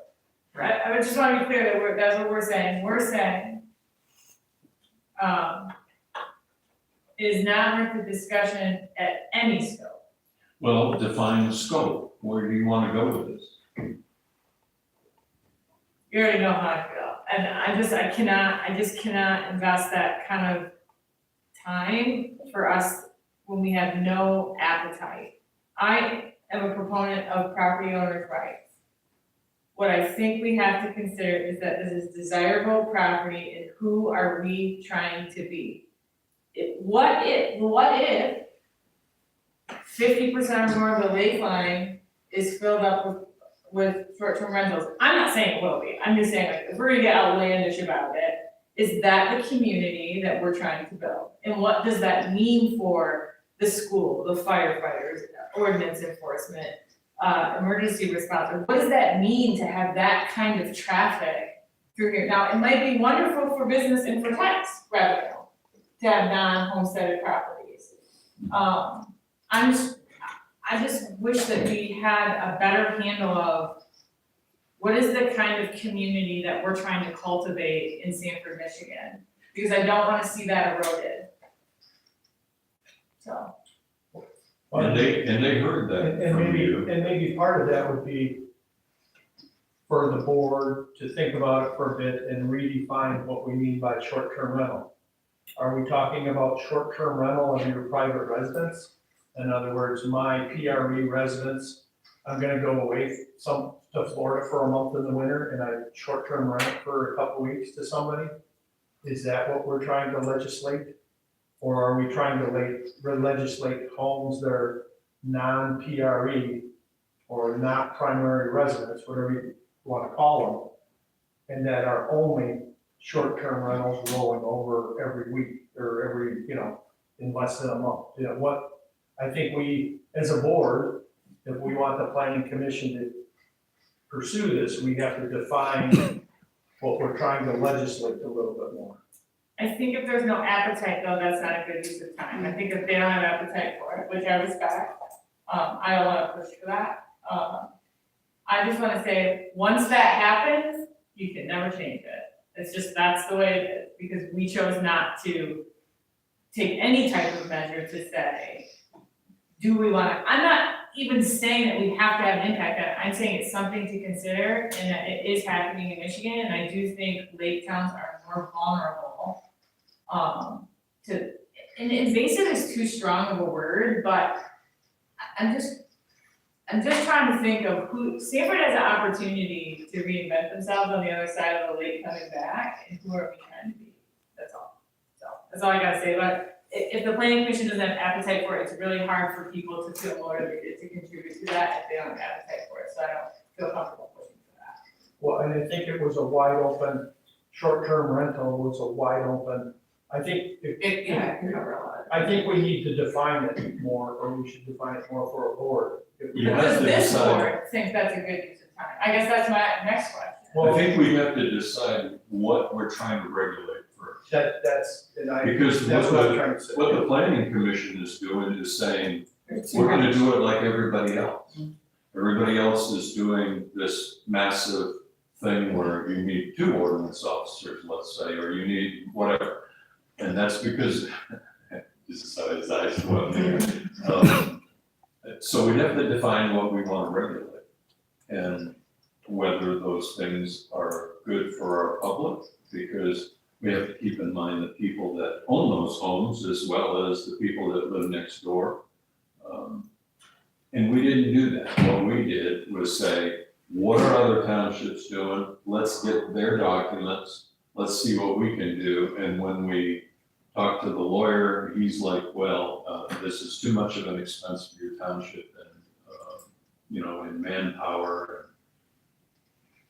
And so that's where we're at. And we're bringing it back to the board. So you can decide whether you want us to go right back to them and do something different. Do you want to talk about that now, or shall we think it over and table? Let's table it for a month, and we can think about define what we want legislated. So, just so I'm clear, are we saying, should we or should we not allow people to have Airbnbs? Or is it, We can't do that. okay, so knowing that there are or will be, is there a way for us to regulate them somehow? I'm just trying to find out what kind of the end game is. Yeah, so one thing that I think we should say, I really only care about one aspect of this. If you're going to have income property in Sanford, I think you should either or have a designated person live within a certain mile radius, that's accountable for. Managing the property. Yes, if managing the property, if there's ordinance enforcement issues, like that's the only thing I just think that if someone's gonna have an investment property here, they should also have a desire to see good things for Sanford. I'm sorry, people say it's not Sanford, Jerome Township. Sanford, but Jerome Township. That is the only thing that I feel pretty passionate about. I don't know that you can limit how, and I know some townships say you can only have so many. I am concerned about the lake line, the shoreline area. I do believe in property owner rights. I just also think that it's reasonable to expect that either you or someone who's responsible for that, a property manager, is within a radius. So that, When if there are any troubles, that someone is accountable for following what the expectations, the ordinance is within safer, because the folks, you've gotta remember, the people who are loud are leaving on Sunday. So who's like even accountable for this? I don't, that's what I don't understand, like, these people are only there 3 days. I think what Sarah's getting at is just that they have an investment in the community as well, and they care about the community, and they wanna see good things come to Jerome Township. So instead of having someone that owns 5 properties on the lake and lives in Detroit and just rents it out on a website, right, and has a cleaning crew come in whenever, then at least, you know, they're completely removed from this region and don't, other than having income come in, they don't have an investment here, but I think that's what she's getting at. But all I was gonna say is that when Jerry writes a citation for a nuisance, it goes to the property owner. So the property owner would be well aware if somebody was loud or there's parking cars or something that violated is that the appropriate term, Jerry, nuisance? Is that the? Yeah, we have a nuisance ordinance. Okay, and so that would be, so it goes straight to the property owner. Now, if we want, you know, we might be able to put more strength in the violations or put more strength, in charging, and I think Jerry's talked about that, changing the, some of that in budgetary, haven't you, Jerry? Yeah, in light of what's going on here, there's already been issues in the past that drives the sheriff department nuts because there was nobody to go to this couple. And, they've actually, but once a year they call me about noise ordinance. Oh, I'm not going to a blues party with 30 people tearing up. Hey, y'all gotta quiet down now. See if we bounce the old man around the most, but, so I would say one thing, if nothing else, you need to have a progressive fine schedule that's aggressive. And, you know, 50 or $100 isn't gonna faze most of these people.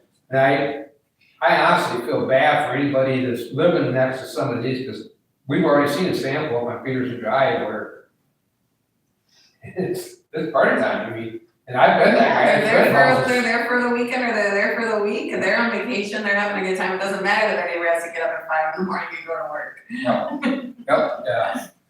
But, yeah, I would not want to go to the next one, but we need to have a progressive, if But nothing that's else. been my whole point the whole time, is like, nobody cares about Airbnb until one is right next to them. Yes, New families and pets and coming in every 3 days and, hey, I travel I this use way, them. I use them, so. Me too, every day. I used to do it in a community where almost every one of them, I mean, all the ones I go to, it's like they're all rental properties. That's what I'm the most concerned about for us though, as a small lake town, is that what we're trying to be, and are we equipped to handle that, that's all. But I don't have answers either. It's a question. But my understanding is to get those questions answered, was to ask them to the planning commission, but I don't want to. Well, like I said, if we further define what we're gonna regulate, then maybe it's not such a big task for the planning commission. The way they were approached was the same way they were approached for long-term rental. It was, see what other townships are doing, let's incorporate some ideas. It's too massive for the township is what they came up with. So let's redefine it, and your idea is to table it until we come up with those ideas, right? Or we could put it on the agenda for next month, so we talk about Okay. it. Is that okay to table it for a month? It's fine with me. Everybody okay with that? We'll discuss it next month, see if we can come up with more definitions of what we're trying to do. The only other two things, we're working on the 5-year master plan review. That needs more work. And then the cemetery ordinance is a difficult thing. I talked to the lawyer, he wants us to, instead of incorporating it into our ordinances, he wants a separate ordinance. So we're gonna have to continue working on that. The guys they're all going through each one of the rules and regulations. and deciding what items need to get moved over to this ordinance, so it's a work in progress. And that's it for the planning commission. Thank you, Bill. The water district. Last month was, it's a new year, and so therefore Kevin Ray stepped down last year. The village, Carl Hammond stepped up, Carl Hammond stepped down, so in any case, right now, Brett is the supervisor for Arlington. He is now the The president. president of the water district board, and Carl is now vice president. I stayed on as treasurer, and Dave Robbins stayed on as secretary, so. Thank you for that. Parks and Rec.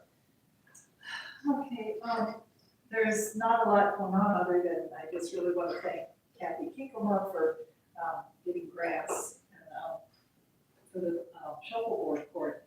And, April 16th is our next park committee meeting. And so we'll sit down and, talk about the next steps for all of this. So, not a whole lot going on, except we've got some money to do some of these things this summer. Thank you. Any other committees? Anybody that's on any other committees? The next thing on our agenda is public comment. Is there any public comment on any of our business items? New or old? The crowd says no. Crowd is- We're usually official spokesperson for the crowd. All right, then we move to old business. How about naming the wreath? I have our name, nomination, no, there's a few here, and so what I'd like to do is read the names to you, and then I'm just gonna go ahead and make a nomination, and you can say yes or no to it.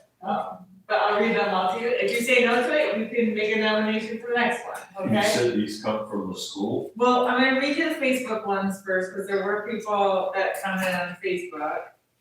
So these are the Facebook source wreaths. Pike's wreath, the Sanford Sanctuary. Sorry. Oh, sorry, I'm sorry, I didn't know you guys were gonna, okay. Pikes, did you say? Pike, Pike. yeah, pike like the fish. Okay, Pike's wreath, Pike. Yes, Pike's wreath, okay. The Sanford Sanctuary, Stanford Sanctuary. Crappie Fest, Coffee Fest. Sorry.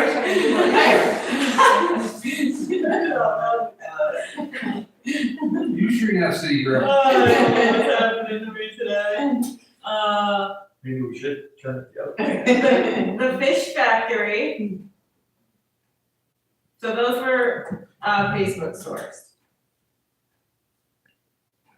So here's the elementary school. We had 3 classrooms participating from the elementary school.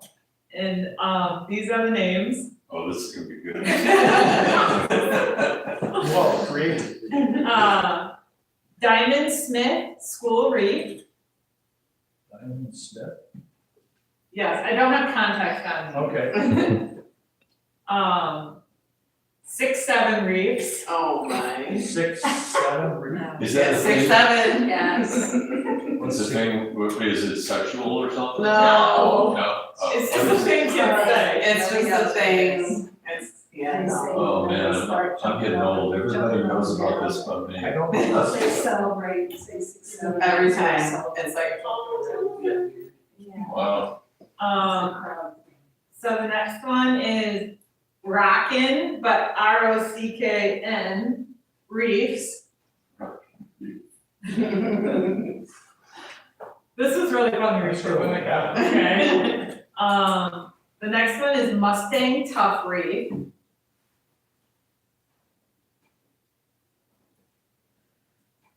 And the last one is Wavy Wave Reef. Wavy wave. I love it, I mean, it's so great. I'm glad you said these were from the elementary. Yeah. The high school nominations, I Yeah. think. So if I were to nominate one, I would nominate Mustang Tough Reef.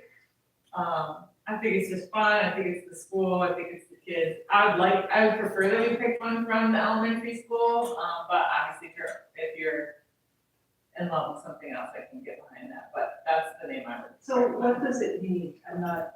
Mustang is the school, Yeah, Is- yeah, and they just Where say you- Mustang tough, like that, you know, it's community and, Alright, kind of like Stanford Strong. yeah, that's exactly right, yeah. And we get to name this route? Yes, Yes, right, Becky? because, We're not past the because the deadline? people of, I'm the one in charge of I think it's making going this on- bronze it's gonna go flag on- anyway, so it's not done yet, don't worry. It's going on a flag. And I asked this before, but it's not one reef, right? It's. There's four. Four. Do you know what the other ones are named? I do not know what they're named, I know who paid for them, but They're named 8-9 reef. Wait, Whatever the hell it means. wait, I do like that. That's cute. It is cute. So yeah, my, motion is to select Mustang Top Reef.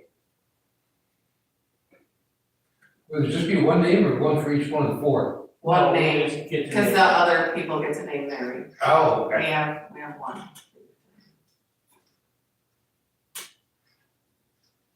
So motion, Sarah.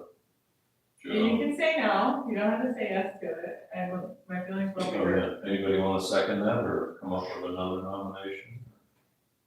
Don't we have to vote on that one first before we can nominate it? Well,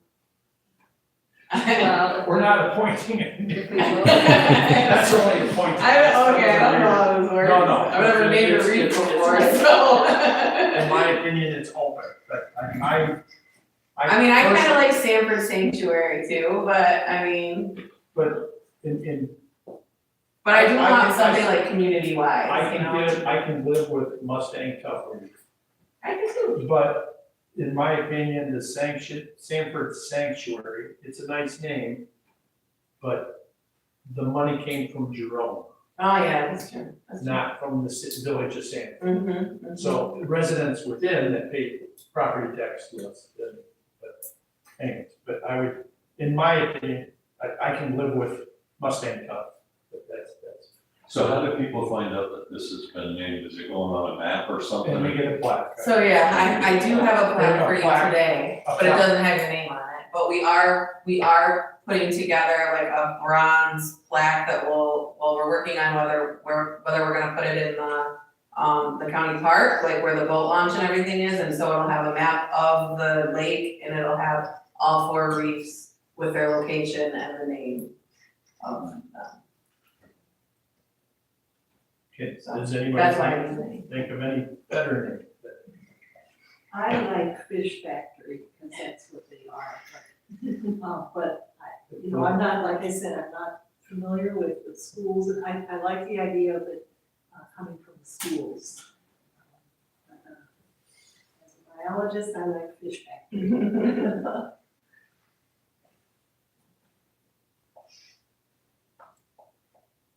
Stunned silence. Does anybody else have any other persuasion? We ask the audience, No, I, suggestion? it was no relation to me, but Bob Cole, I don't know how many of you knew Bob Cole, the teacher up there that ran cross country. Right. You know, he lost his life at the north end. Right. But I doubt that many people, maybe they do remember Bob, but I mean, he was a guy that impacted a lot of people, so just a thought. But I do like Mustangs. It's good. I like the Mustang Tough just because they come from the elementary school and then we're gonna be a lot of the kids. Yep. They're gonna be here in the community and growing up and fishing on that lake. And they're gonna be able to tell their kids, we named this. That's cool. Do we have to use the word tough in it? We can do whatever we want, but. That Mustang Top was the suggestion. Is that It's like Mustang by itself, but Mustang Tough, is that what yours? Okay. Yeah, I go with that. Yeah, I think it'll be pretty more meaningful to the community, right, if they would see the name of the reef and like most people are Mustangs. And it came from the kindergarten class, so I'd like to think we're gonna be here a long time.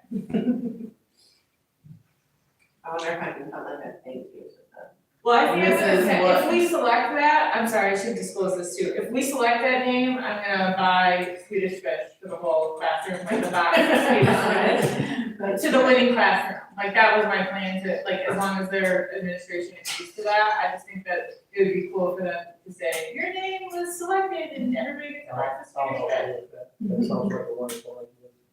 I think it's a great idea. That's cute. Okay, should we vote? So how are we gonna vote for this? All those in favor of naming the Reef Mustang Top? That's it. With Wavy Wave being a close second, okay, just don't say that. I'll let Steve. Do we wanna do a roll call, anyways? Sure. How set are you on fish factory? I'm not, Okay, I mean, I think that Mustang, he convinced me. okay, Mustang, sounds okay. Okay, all those in favor of Mustang Tough, say aye. Aye. All those opposed, say nay. I think the reef is Mustang Tough. Thank you, Yeah. Joe. Thank you very much. I will, and I'll get them their Swedish fish. All right, Hey, just, one thing though, I've got it down as motion Sergio to, name the new Sanford Lake Reef Mustang Top. as Mustang Tough. Is that simple enough? Is it TOUGH or TOUGH, yeah. Oh, there's- Should we put in the notes as nominated by Yes, the kindergarten classroom? I think we should say that in the notes, so it's. nominated by the kindergartners of Yeah. Sanford Elementary. Meridian Owens.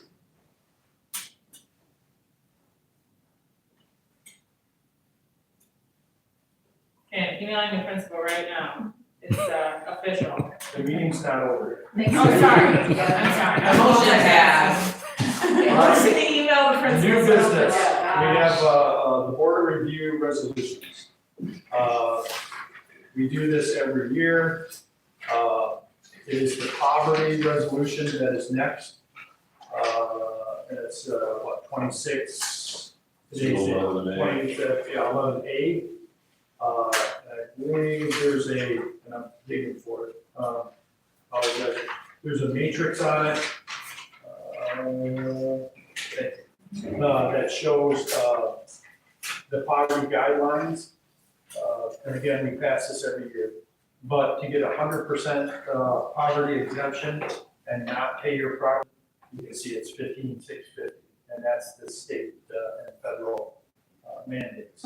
And then we move up to, if you miss that by a little bit over $1,000, then you can get 75% off your property taxes as a single person. And then it moves up in the scale as it goes down the number of people in your family.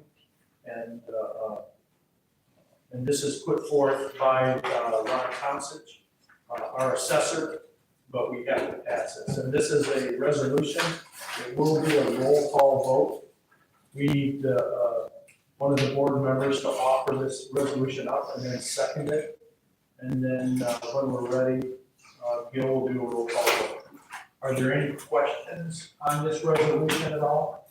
About what our poverty levels are? And this is people that come forth in the township and do an application for poverty level exemptions on their taxes. And we have several or multiple, I don't know how to say it appropriately, but we have people that come forth and ask for an exemption or a partial exemption due to poverty. So, I'll offer that resolution. And thank I'll you. second it.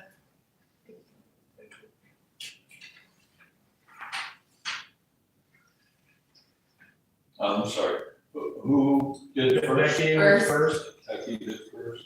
and Sergio Okay. was second. And then Gil, if there's no more, or if the board, if there's no more questions on it, we'll let Gil do a roll call vote on it. Becky Slack, Yes. Sarah Jerome, Yeah. Steve Price, Yes. Jennifer Clever, Yes. Gil, yes, Carolyn Knecht, Yes. and Lauren Norcott. Yes.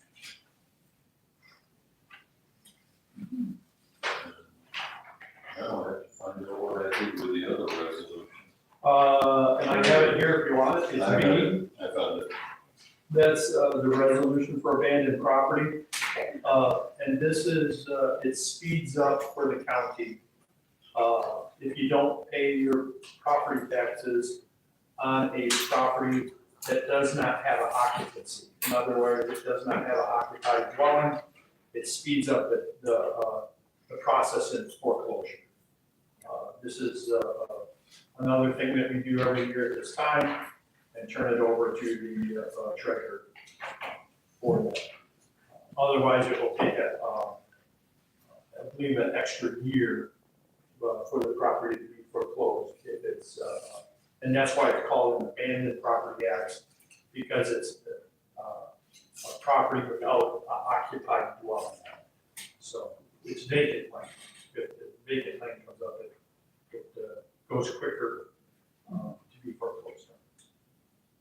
Are there any questions on this resolution before Bill takes a roll call vote? And again, we're gonna need someone to be a first and a second on the resolution, and then Gil can do a roll call vote. Oh, I'll do it first. I'll second that. Sarah Jo. It's getting late, so like keep us moving. And it is. Are there any questions on it before Gil does a roll call vote? Okay, go ahead, Gil. Becky Slide, Yes. Sarah Jo Rowley, Yes. Steve Rice, Yes. Jennifer Glover, Yes. Bill, yes, Carolyn Knutson, Yes. and Lauren Oaken. Yes.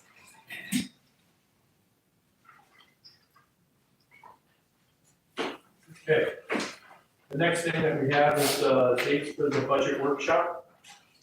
I think the dates, there's the same timeframe as last year. I don't know if that works for everybody. We can discuss them and change them. But last year we did the Tuesday following the board meeting. Wednesdays and Thursdays are a busy day for me most of the month. Due to township meetings, water board meetings, Sanford Lake Improvement Board meetings, so those days are pretty tough.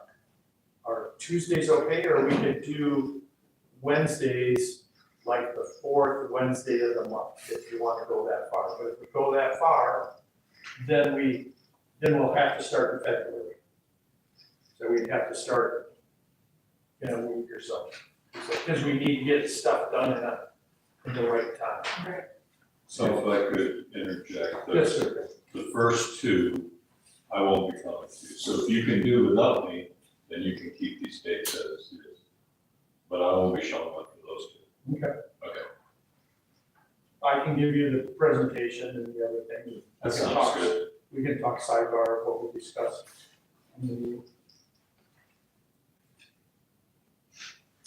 I like the Tuesday. Does Tuesday work for everybody? No Everybody objections. works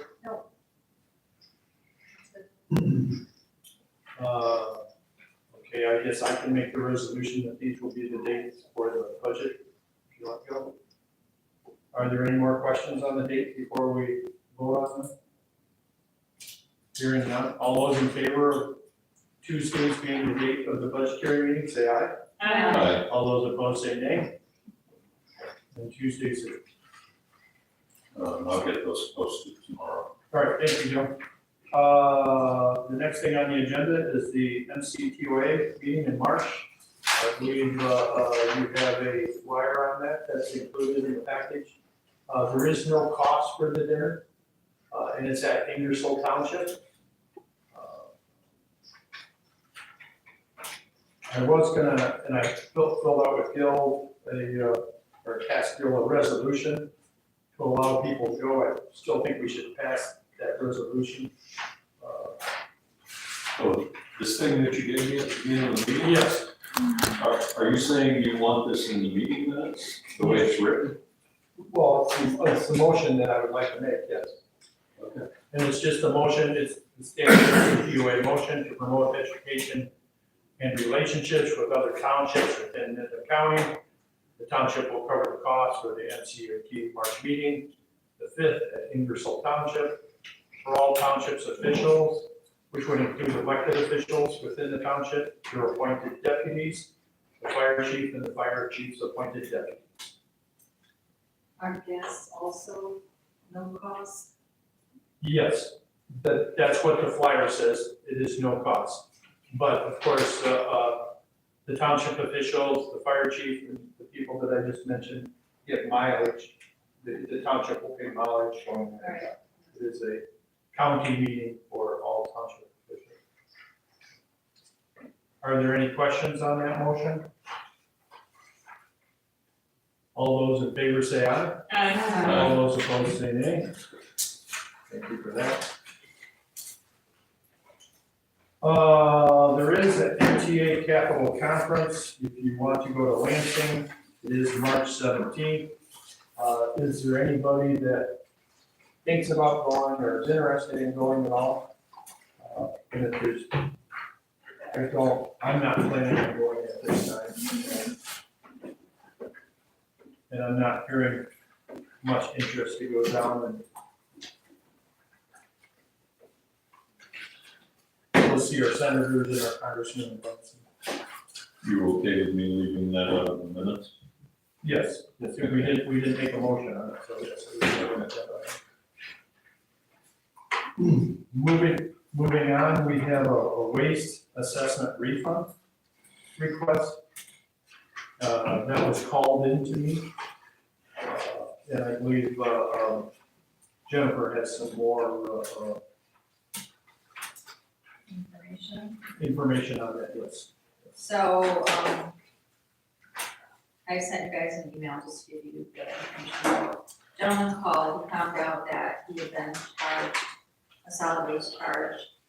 I referred him to Ron because I could see it was on his parcel, I wasn't sure why. Ron confirmed with the gentleman that it shouldn't have been there, it's a vacant property, he took it out. By a policy, we only reimburse them for 1 year, so it was not, we took out this 2025 tax bill. I believe Steve had the conversation with them, that's our policy, to refund it for 1 year, and I believe he asked if it could be refunded for more, and Steve said that that would have to be brought to the board. So looking back at the records, BSNA only goes back to 2007. All those years he's been charged this session, this waste assessment, which right now is 210, it's gradually gotten to be 210, so it's, in my estimation, he's probably paid only from 2007, about $3,600 in a special waste assessment that should have been. Again, I think the policy is that it's up to the homeowner to look at their tax bill and make sure everything's legit. Was there an error somewhere along the line? Yes, but our policy is to refund 1 year, and so it's just for us to determine whether or not. The policy also states that it should be a case-by-case basis. However, this parcel never had a house on it. It is, so I'm not sure if the board feels more generous than 1 year, but our policy is just 1 year. Do you want me to try to bring up some policy with that? I'm just concerned about bending the rules for one person. Okay, but the policy said we take everybody case by case. Go ahead. I'm thinking about the other people. Right. That I know of one at least that was, maybe it was when we had Lindsay, that was 2 years. We only gave them 1 year. Seems a little unfair to bend the rules for just one person.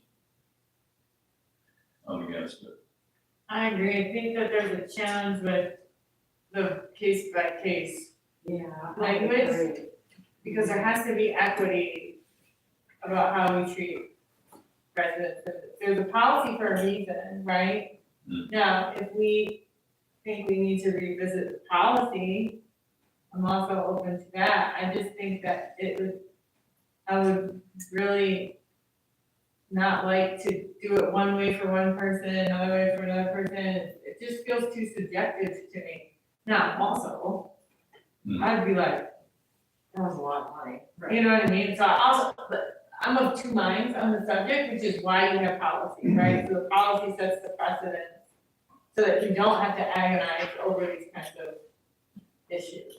That's the way I feel about it. I feel terrible for the guy, especially now that I've heard it's like 3,600. I wasn't expecting that number. Yeah. But isn't there something else that you wanted besides 2 He had years? asked if, instead of reimbursing him, if we could carry it forward as a credit.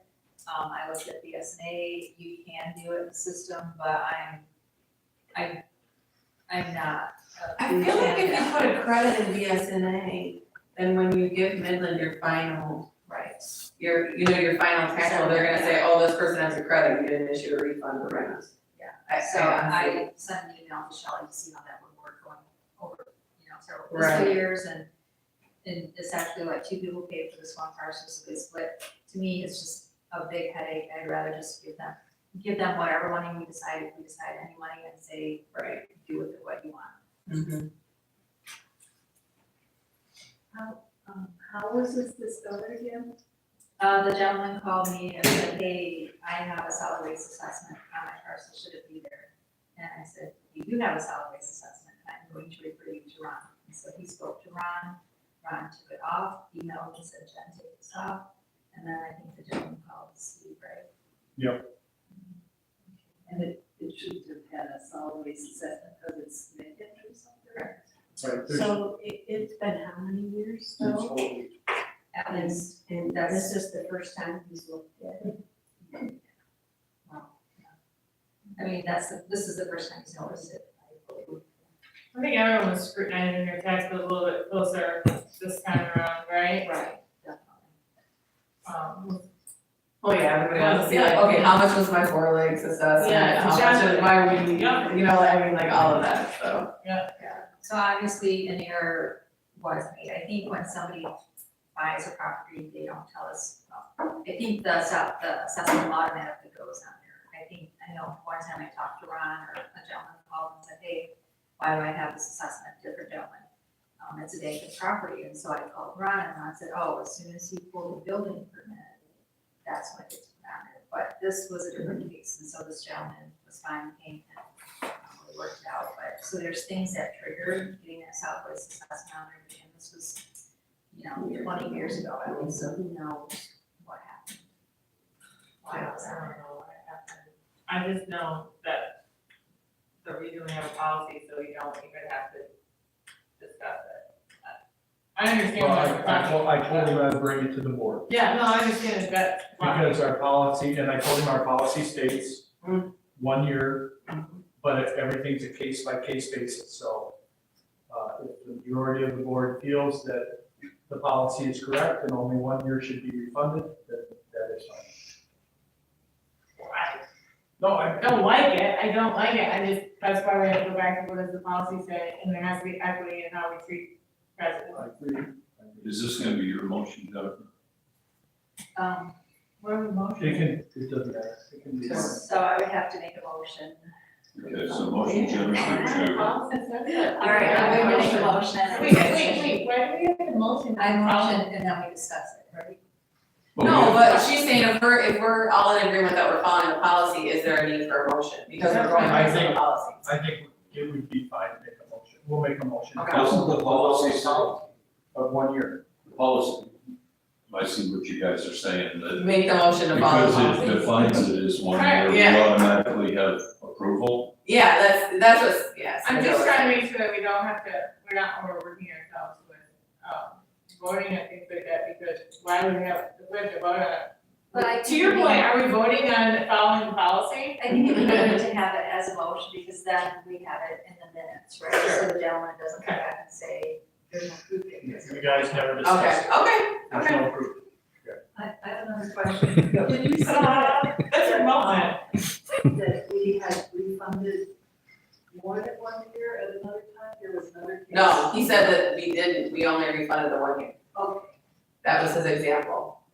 So are you gonna do like an invoice for me, and then I just pay this invoice, or what? For this gentleman? Yeah. No, it was already taken off as 25. Oh, okay. Taxes, so it's, All right, so should I write it up as Mike or Mike and Steve?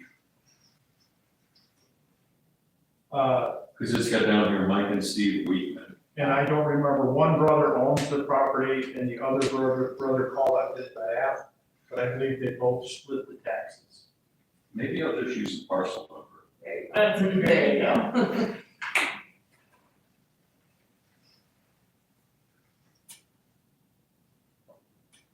What do those parcel numbers have to be so go down long? We've only got, what, 4,000 of them here? Do you have an amount that you're giving back, or, you know, should I just be general and say 1 year? 1 year. Okay.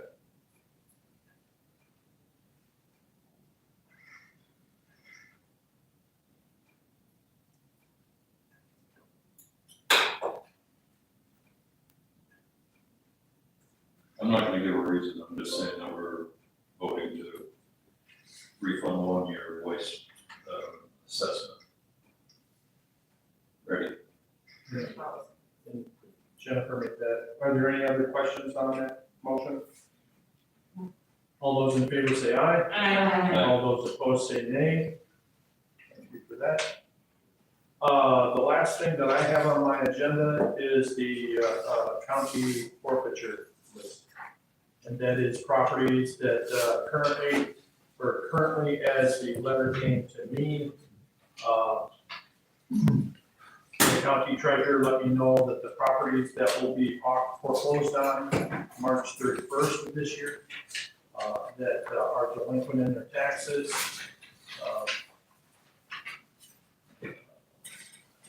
I thought there were more pages here. One, two. Okay, I guess there were 18 in there. But anyways, I went through the properties. I did not see, in my opinion, anything that would be advantageous to the people of Jerome Township. You know, there's no properties next to anything that we own. None of them are of considerable size, right? I didn't He's see- got one, I don't know if you wrote these notes, Well, but yeah. 8.8 acres is one. right, That's the only one I'd be worried about, is the 8.8, for fear that somebody would scoop it up, some company would scoop it up and then, you know, I don't know. Build a data center. Build a data center on it. I keep saying when you talk about it. But what center? A data center. Which would be great for the area, really, a data center, but not so great for The people that our. are buzzing it. and again, these are before the treasurer goes around one last time and knocks on everybody's door and tries to communicate and say, you realize your property is gonna be auctioned off. So, you know, my assumption is half the list or more than half of the list is gonna He disappear. usually dwindles down to just a couple. To just become before the tax sale. So, I didn't want to word this one. Motion, Steve. It would be my motion to, write a letter that, or, to inform the county treasurer that Jerome Township has no interest in the foreclosure properties at this time.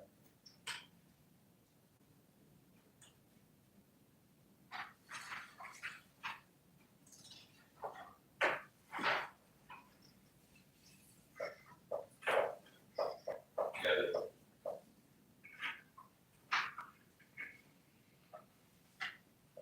Is there any discussion, any more discussion on that before we vote on the motion? All those in favor say aye. Aye. All those opposed say nay. Thank you for that. And that was the last thing on our agenda. No, we do have this in our packet. Yes. You think it?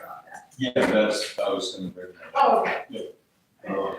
Also, real quick, at the end of the meeting, if you all could sign you guys have seen this before, maybe Carolyn hasn't. Principles of governance from the MTA, we posted on our bulletin board out here after you guys signed it. So if you could sign that when we're all done. On Jenkins, the contract that we have with Jenkins expires July 1st. June 30th rather. And it says right in the contract that any change in the fees that he has to be approved by the board. So that's why it's coming before you guys. You notice he's set up here effective immediately. I let him know that it's effective when we say so,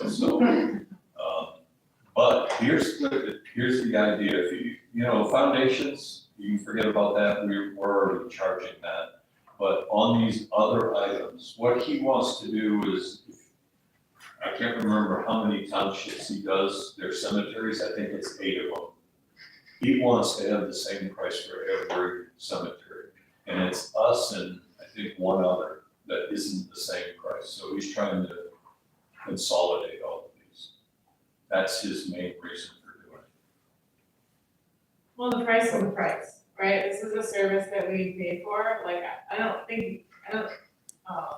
this might sound brash, but I don't think he's asking, right? Like, this is the price I'm willing to do the work for. Right. Yeah. What I would like to propose though, is that we add an administrative fee to all of these. Because maybe $25.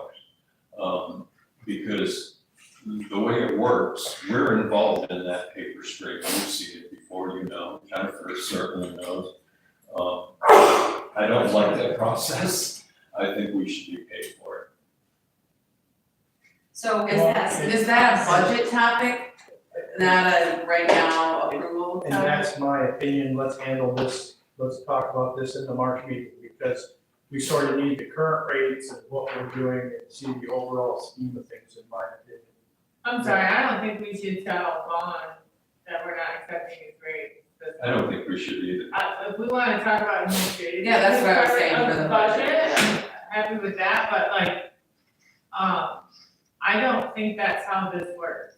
I mean, Vaughn provides a service and these are his rates, so I think we need to approve those. Not to mention the fact that his contract ends in June, which is only a few months away here. If we supported it in March, it wouldn't take effect until after the meeting. I don't think he'd be a happy camper. We're probably gonna end up with this contract again, because he always underbids everybody. Yeah, I don't have an I issue. understand that, but we changed all these rates last year and increased them during budgetary, We did. is my recollection, yes. You mean the For rates that we volunteer. charge people? No, for Like opening the and only one that closing, doesn't and, remember this. yes, that was, now I understand fuel costs may have gone up or something like that. But I don't see an emergency where we have to jump on it and do it in a week. I think we should be thoughtful about it. I can go back and try to dig up. Don't we have a policy? Is that what it's on? We set the rates, we set the prices, and we set them, in my recollection, we set them last year, effective July 1st. But that is for like the plot and the niche. And the opening and the closing, and we set all the fees last year. Okay. And the board all agreed with those fees last year. Now, I understand prices may have changed, but opening and closing is, digging a grave and refilling the grave, so, without doing an investigation, what is the current rate, how much is it going up? Yeah. Rather than I just see that. jumping to it and saying, yeah, this is. Well, I think I'm in agreement with Sarah Jo though, like, so he's saying this is my rate, so we call him 2 weeks from now and say, hey, we've got this and this that need to be done. He's like, well, you didn't approve my new rate, so I'm not doing anything. That's my concern. Well, then we'll cancel his contract if he's in violation of it and pick somebody else up. I was at Larkin Township last night, and in their meeting, they said right out that their open is $800. These are exceptional rates as far as I'm concerned, and a necessary service. So do we have a contract with them? Yeah. And when does it expire? June 30th. So why would he change the rates mid-contract? Is that allowed in the contract? I don't know. It's allowed in the contract if we approve. He doesn't change the Right. rates, we change the rates. He can propose rates, the board approves these rates for the cemetery. He doesn't change it. So he has requested a change.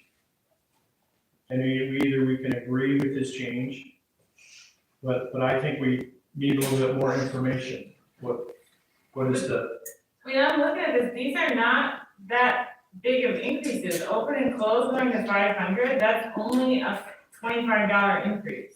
okay, and I haven't looked at what our current. I mean, I'm looking at the website right now, Okay, so our current, we're going from 470, 475 to 500. and I can bring it up here if you want, anyways, but if you have it, that's all right. So we're I going think from on Cremains, he's actually. 475 to increasing 500. costs. Okay, And if I Yeah, and on remember- cremains, he is decreasing the rates, like, I think we wanna be thoughtful. Yeah, let's look at the rates right now. Wasn't it quite a bit of a decrease on the Yeah, Cremains? cremains for the open and closed, he's going to 175, right now we have 250. Yeah, so easily $75 there, and I mentioned to him on the phone, I said, you do realize this is a mistake in your paperwork, because you're going 175, and he said, no, I want everything to be consistent across all the townships, so. But the weekend rates are more, so the weekend rates is 350. No, I'm sorry, hold on. Yeah, we need I need like a table here. yes, and that's why we're rushing, that's it. And so everybody knows, all of this money goes to him.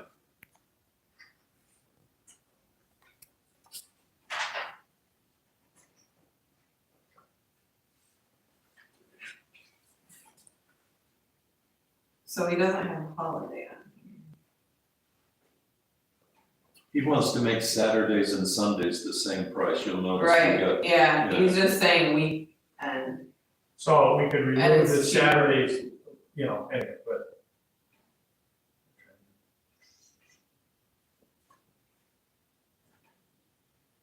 Yeah, that's at $100 to the 175, so that's. Right. And right now, cremains is all going down. Yep.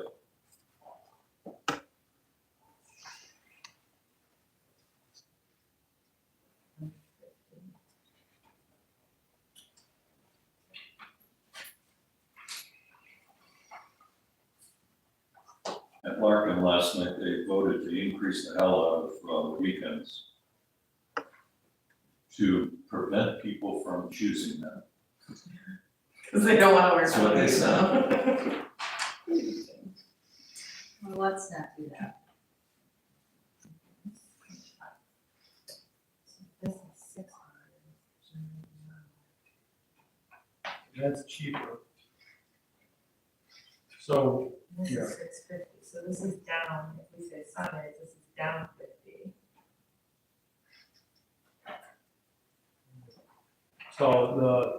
if I just did the math right, he's asking for the winter opening, closing, holiday and weekend rate to be less than it is currently.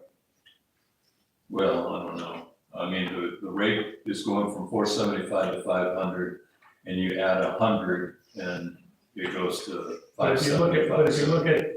okay, so. let's So see. 575 instead of Trying to 500, find right? my mouse on the screen, but I don't. But then on Sundays, you're gonna be paying Right, less, right, because it's gonna be 575 there as well. right.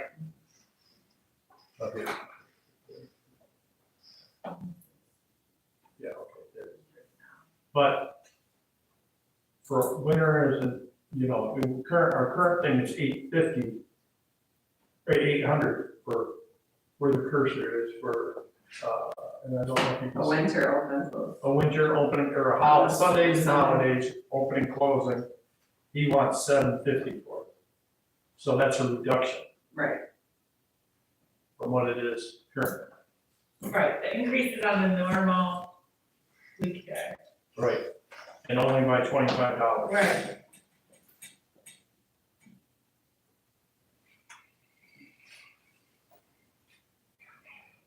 I can understand from a billing perspective why we would want it to be consistent.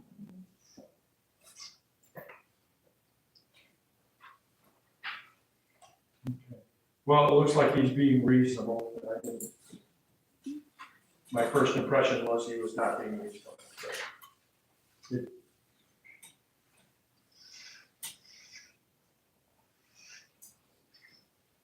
I think it balances out, and for the weekend, it's actually a little less, so.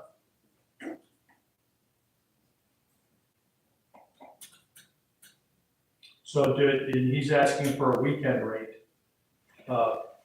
Should we amend that to say weekend and holiday rate? Maybe he's not offering holidays anymore. I think that's reasonable too, like, maybe he's like, I'm not doing this on Christmas Day, right? I don't know, I think that is one point of clarification. Are you even offering holidays anymore? Because I think it would be reasonable to say I'm not doing holidays. I can find out.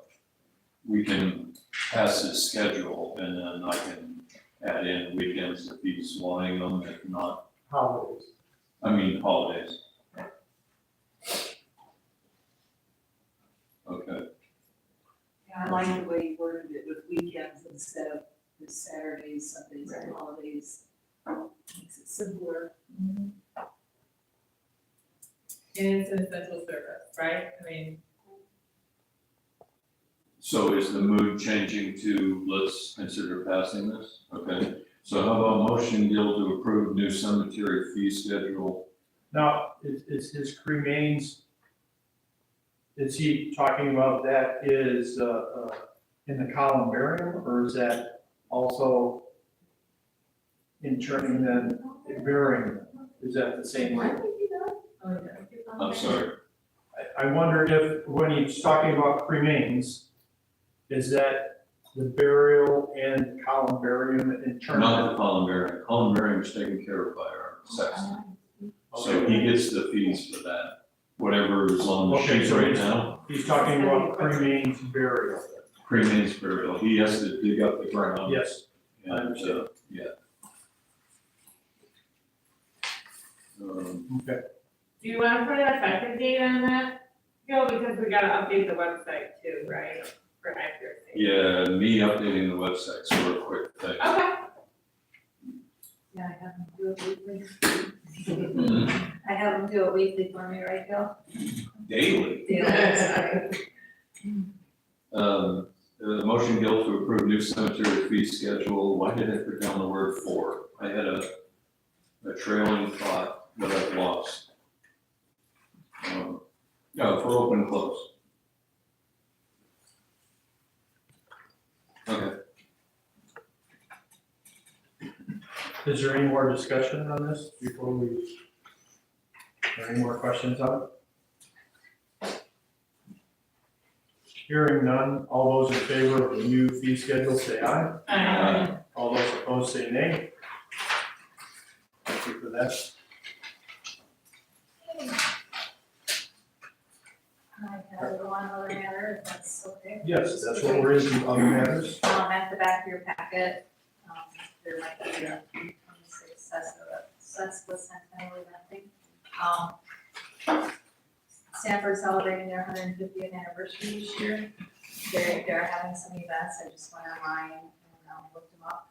And Gil and I just had a brief discussion before about how it would be neat if Jerome Township did something, right? So I glanced at this list, I saw that there's a pickleball tournament at Midland Park, and to me, that's Jerome Township, right? So I don't really have any ideas, I was just kind of throwing it out to the board.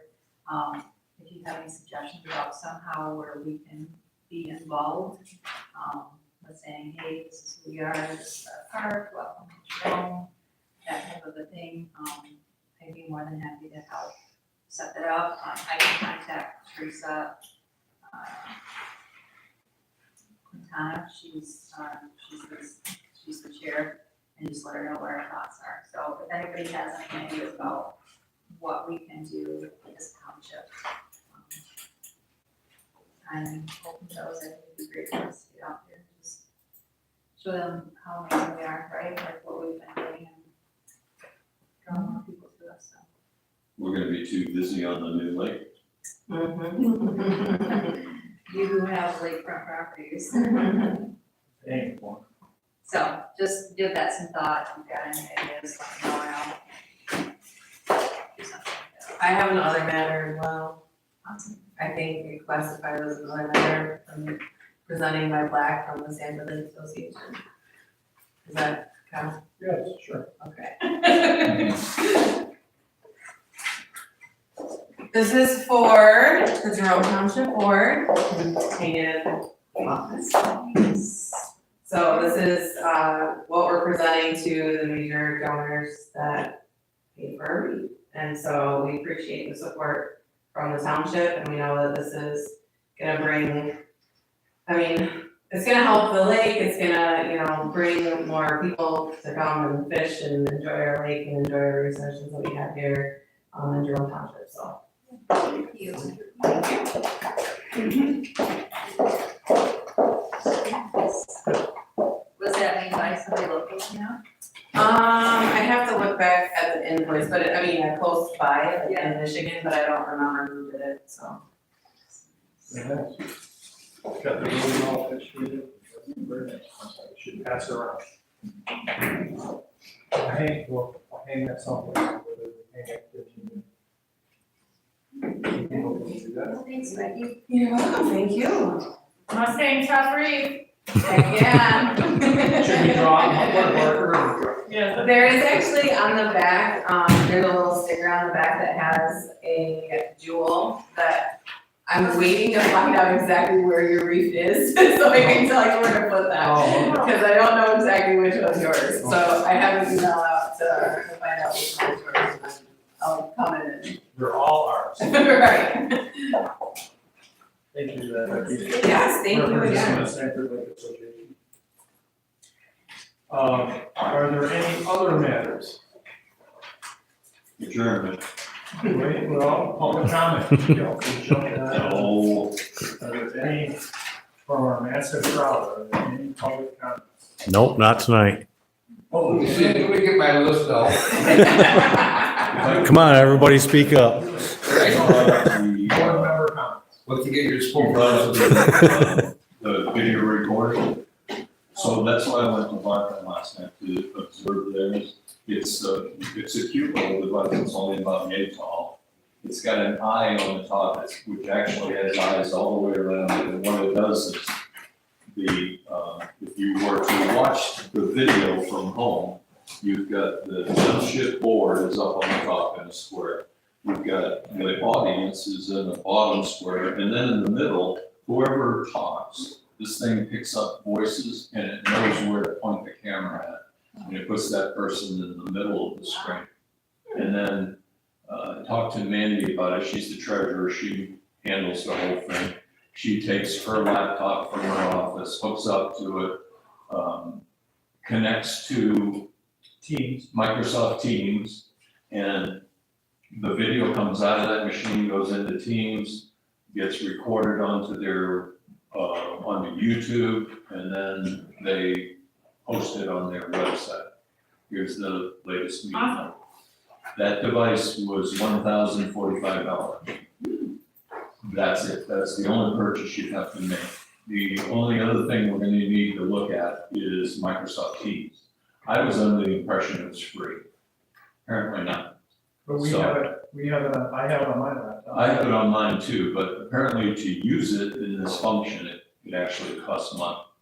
Okay. So I'm checking with VC3 to find out if there's any charges for that kind of thing. We've got a new, speaking of VC3, we've got a new representative at VC3. Guess what his name is? Chris Patterson. I sent him the wrong email. I sent him an email to our lawyer, and that's how I found out that our VC3 guy is. Yeah. I was gonna play a short segment here of the, Okay. I just picked a thing. Yeah, there you I clicked it, I think it, Okay.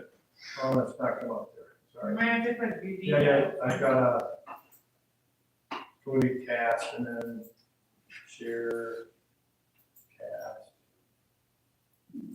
They had microphones on in front of everybody, And I said, well, did the microphones come with the unit? She said, oh, you don't need those microphones. We only use those for our hard of hearing residents that are sitting way in the back because they complain that they can't hear anybody talk. Wow. But this owl, it modulates volume. So if a person in the back is talking real low, it brings their volume up and I'm gonna have records to it. reduce my smack talking. And that's something Jennifer and I were talking about. This is what it records.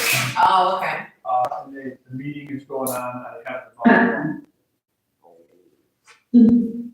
Okay, roll call please. Karen, here. John, here. Where is it? He's The audience, Maria. this is here. 360. Here. Oh, you're right. Here, yeah, here. Hey, we have a quorum. Good. And I like that the community. All right. members dial. Any changes to the agenda? I have one, we had a water heater, that leak tonight, and it was actually, so we're gonna talk about that, I'll say that. Stop it here. So I'm using a replace water heater. But you can go to Larkin Township and click on a meeting and find the audio video link. And, anybody can play the recording at any time. I'm not sure if they're live streaming it, but, They are live streaming it because while she It and I looked were like Tina talking, could join. she said that, she checks every night to see how many people are watching and we had, I think, 6 people in the audience, maybe 7. And she said 25 people were viewing I online. love it. Well, I mean, like with Teams, you can get a report, yeah, that says like, who dialed in or whatever. So I'm psyched out about this Me thing. too. I've been psyched Yeah. out for months about the owl. So, if we need to talk about it in budget, then let's talk about it in budget. Nice job, Gal, thanks for doing that. You bet.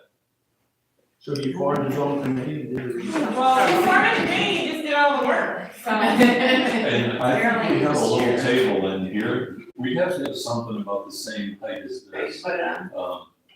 We had considered mounting it on the ceiling, because it is reversible, but, Steve and I voted against that. Well, and I'm not sure how far, we'll have to research how far the camera will shoot and make up a profile for you. We may have to change the configuration of the tables or whatever, be a U-shaped or whatever, so that the camera will pick us all up as we spoke. So, Yeah, I talked to her about that. I said, well, we have a different configuration than you guys, because they do have a U. And the supervisor's at the head and a trustee on each side, and then trustees and the clerk down this way. And she said, no, it'll work fine. It'll pick up everybody, because it does a 360 Good view. time, yeah. That's cool. Yeah. Nice. Okay. So we'll talk about Buttermore, the budget. Try to figure out what all the costs are for it. I mean, because we have to purchase one or more teams license and then, but I think Gil's done wonderful research on that. Thank you, Gil. I'll keep talking to VC3 and get a total price, because right now it's $1,045 unless he chimes in and says it's gonna cost more. They were using Zoom before Clark, and they felt that it cost too much money because they could do it for free with Teams, because they already had Teams integrated for everything. I guess they do their email and everything with it. I don't know how that works. But, yeah, they moved from Zoom. So Zoom's a possibility. And I'm done. Are you sure? I could say 9:30, I think that brings us to Edenville Township uses the same thing, the owl, and they do it Oh, through, yeah, they said. they do it through Zoom. And it can narrate your minutes for you if you want it to. It's not always reliable, you gotta proofread through it, but Yeah, it can do that. the wonderful. But Google Meet also does that. yeah, but this device only supports, Right, sure. Zoom or Teams. Okay, do we have a, Motion to adjourn. to adjourn? Yeah. Is there a second? All those in favor say aye. Aye. Aye, and 9:28. Thank you. Sorry we didn't do an hour. Resign and give it all to Jennifer. You down?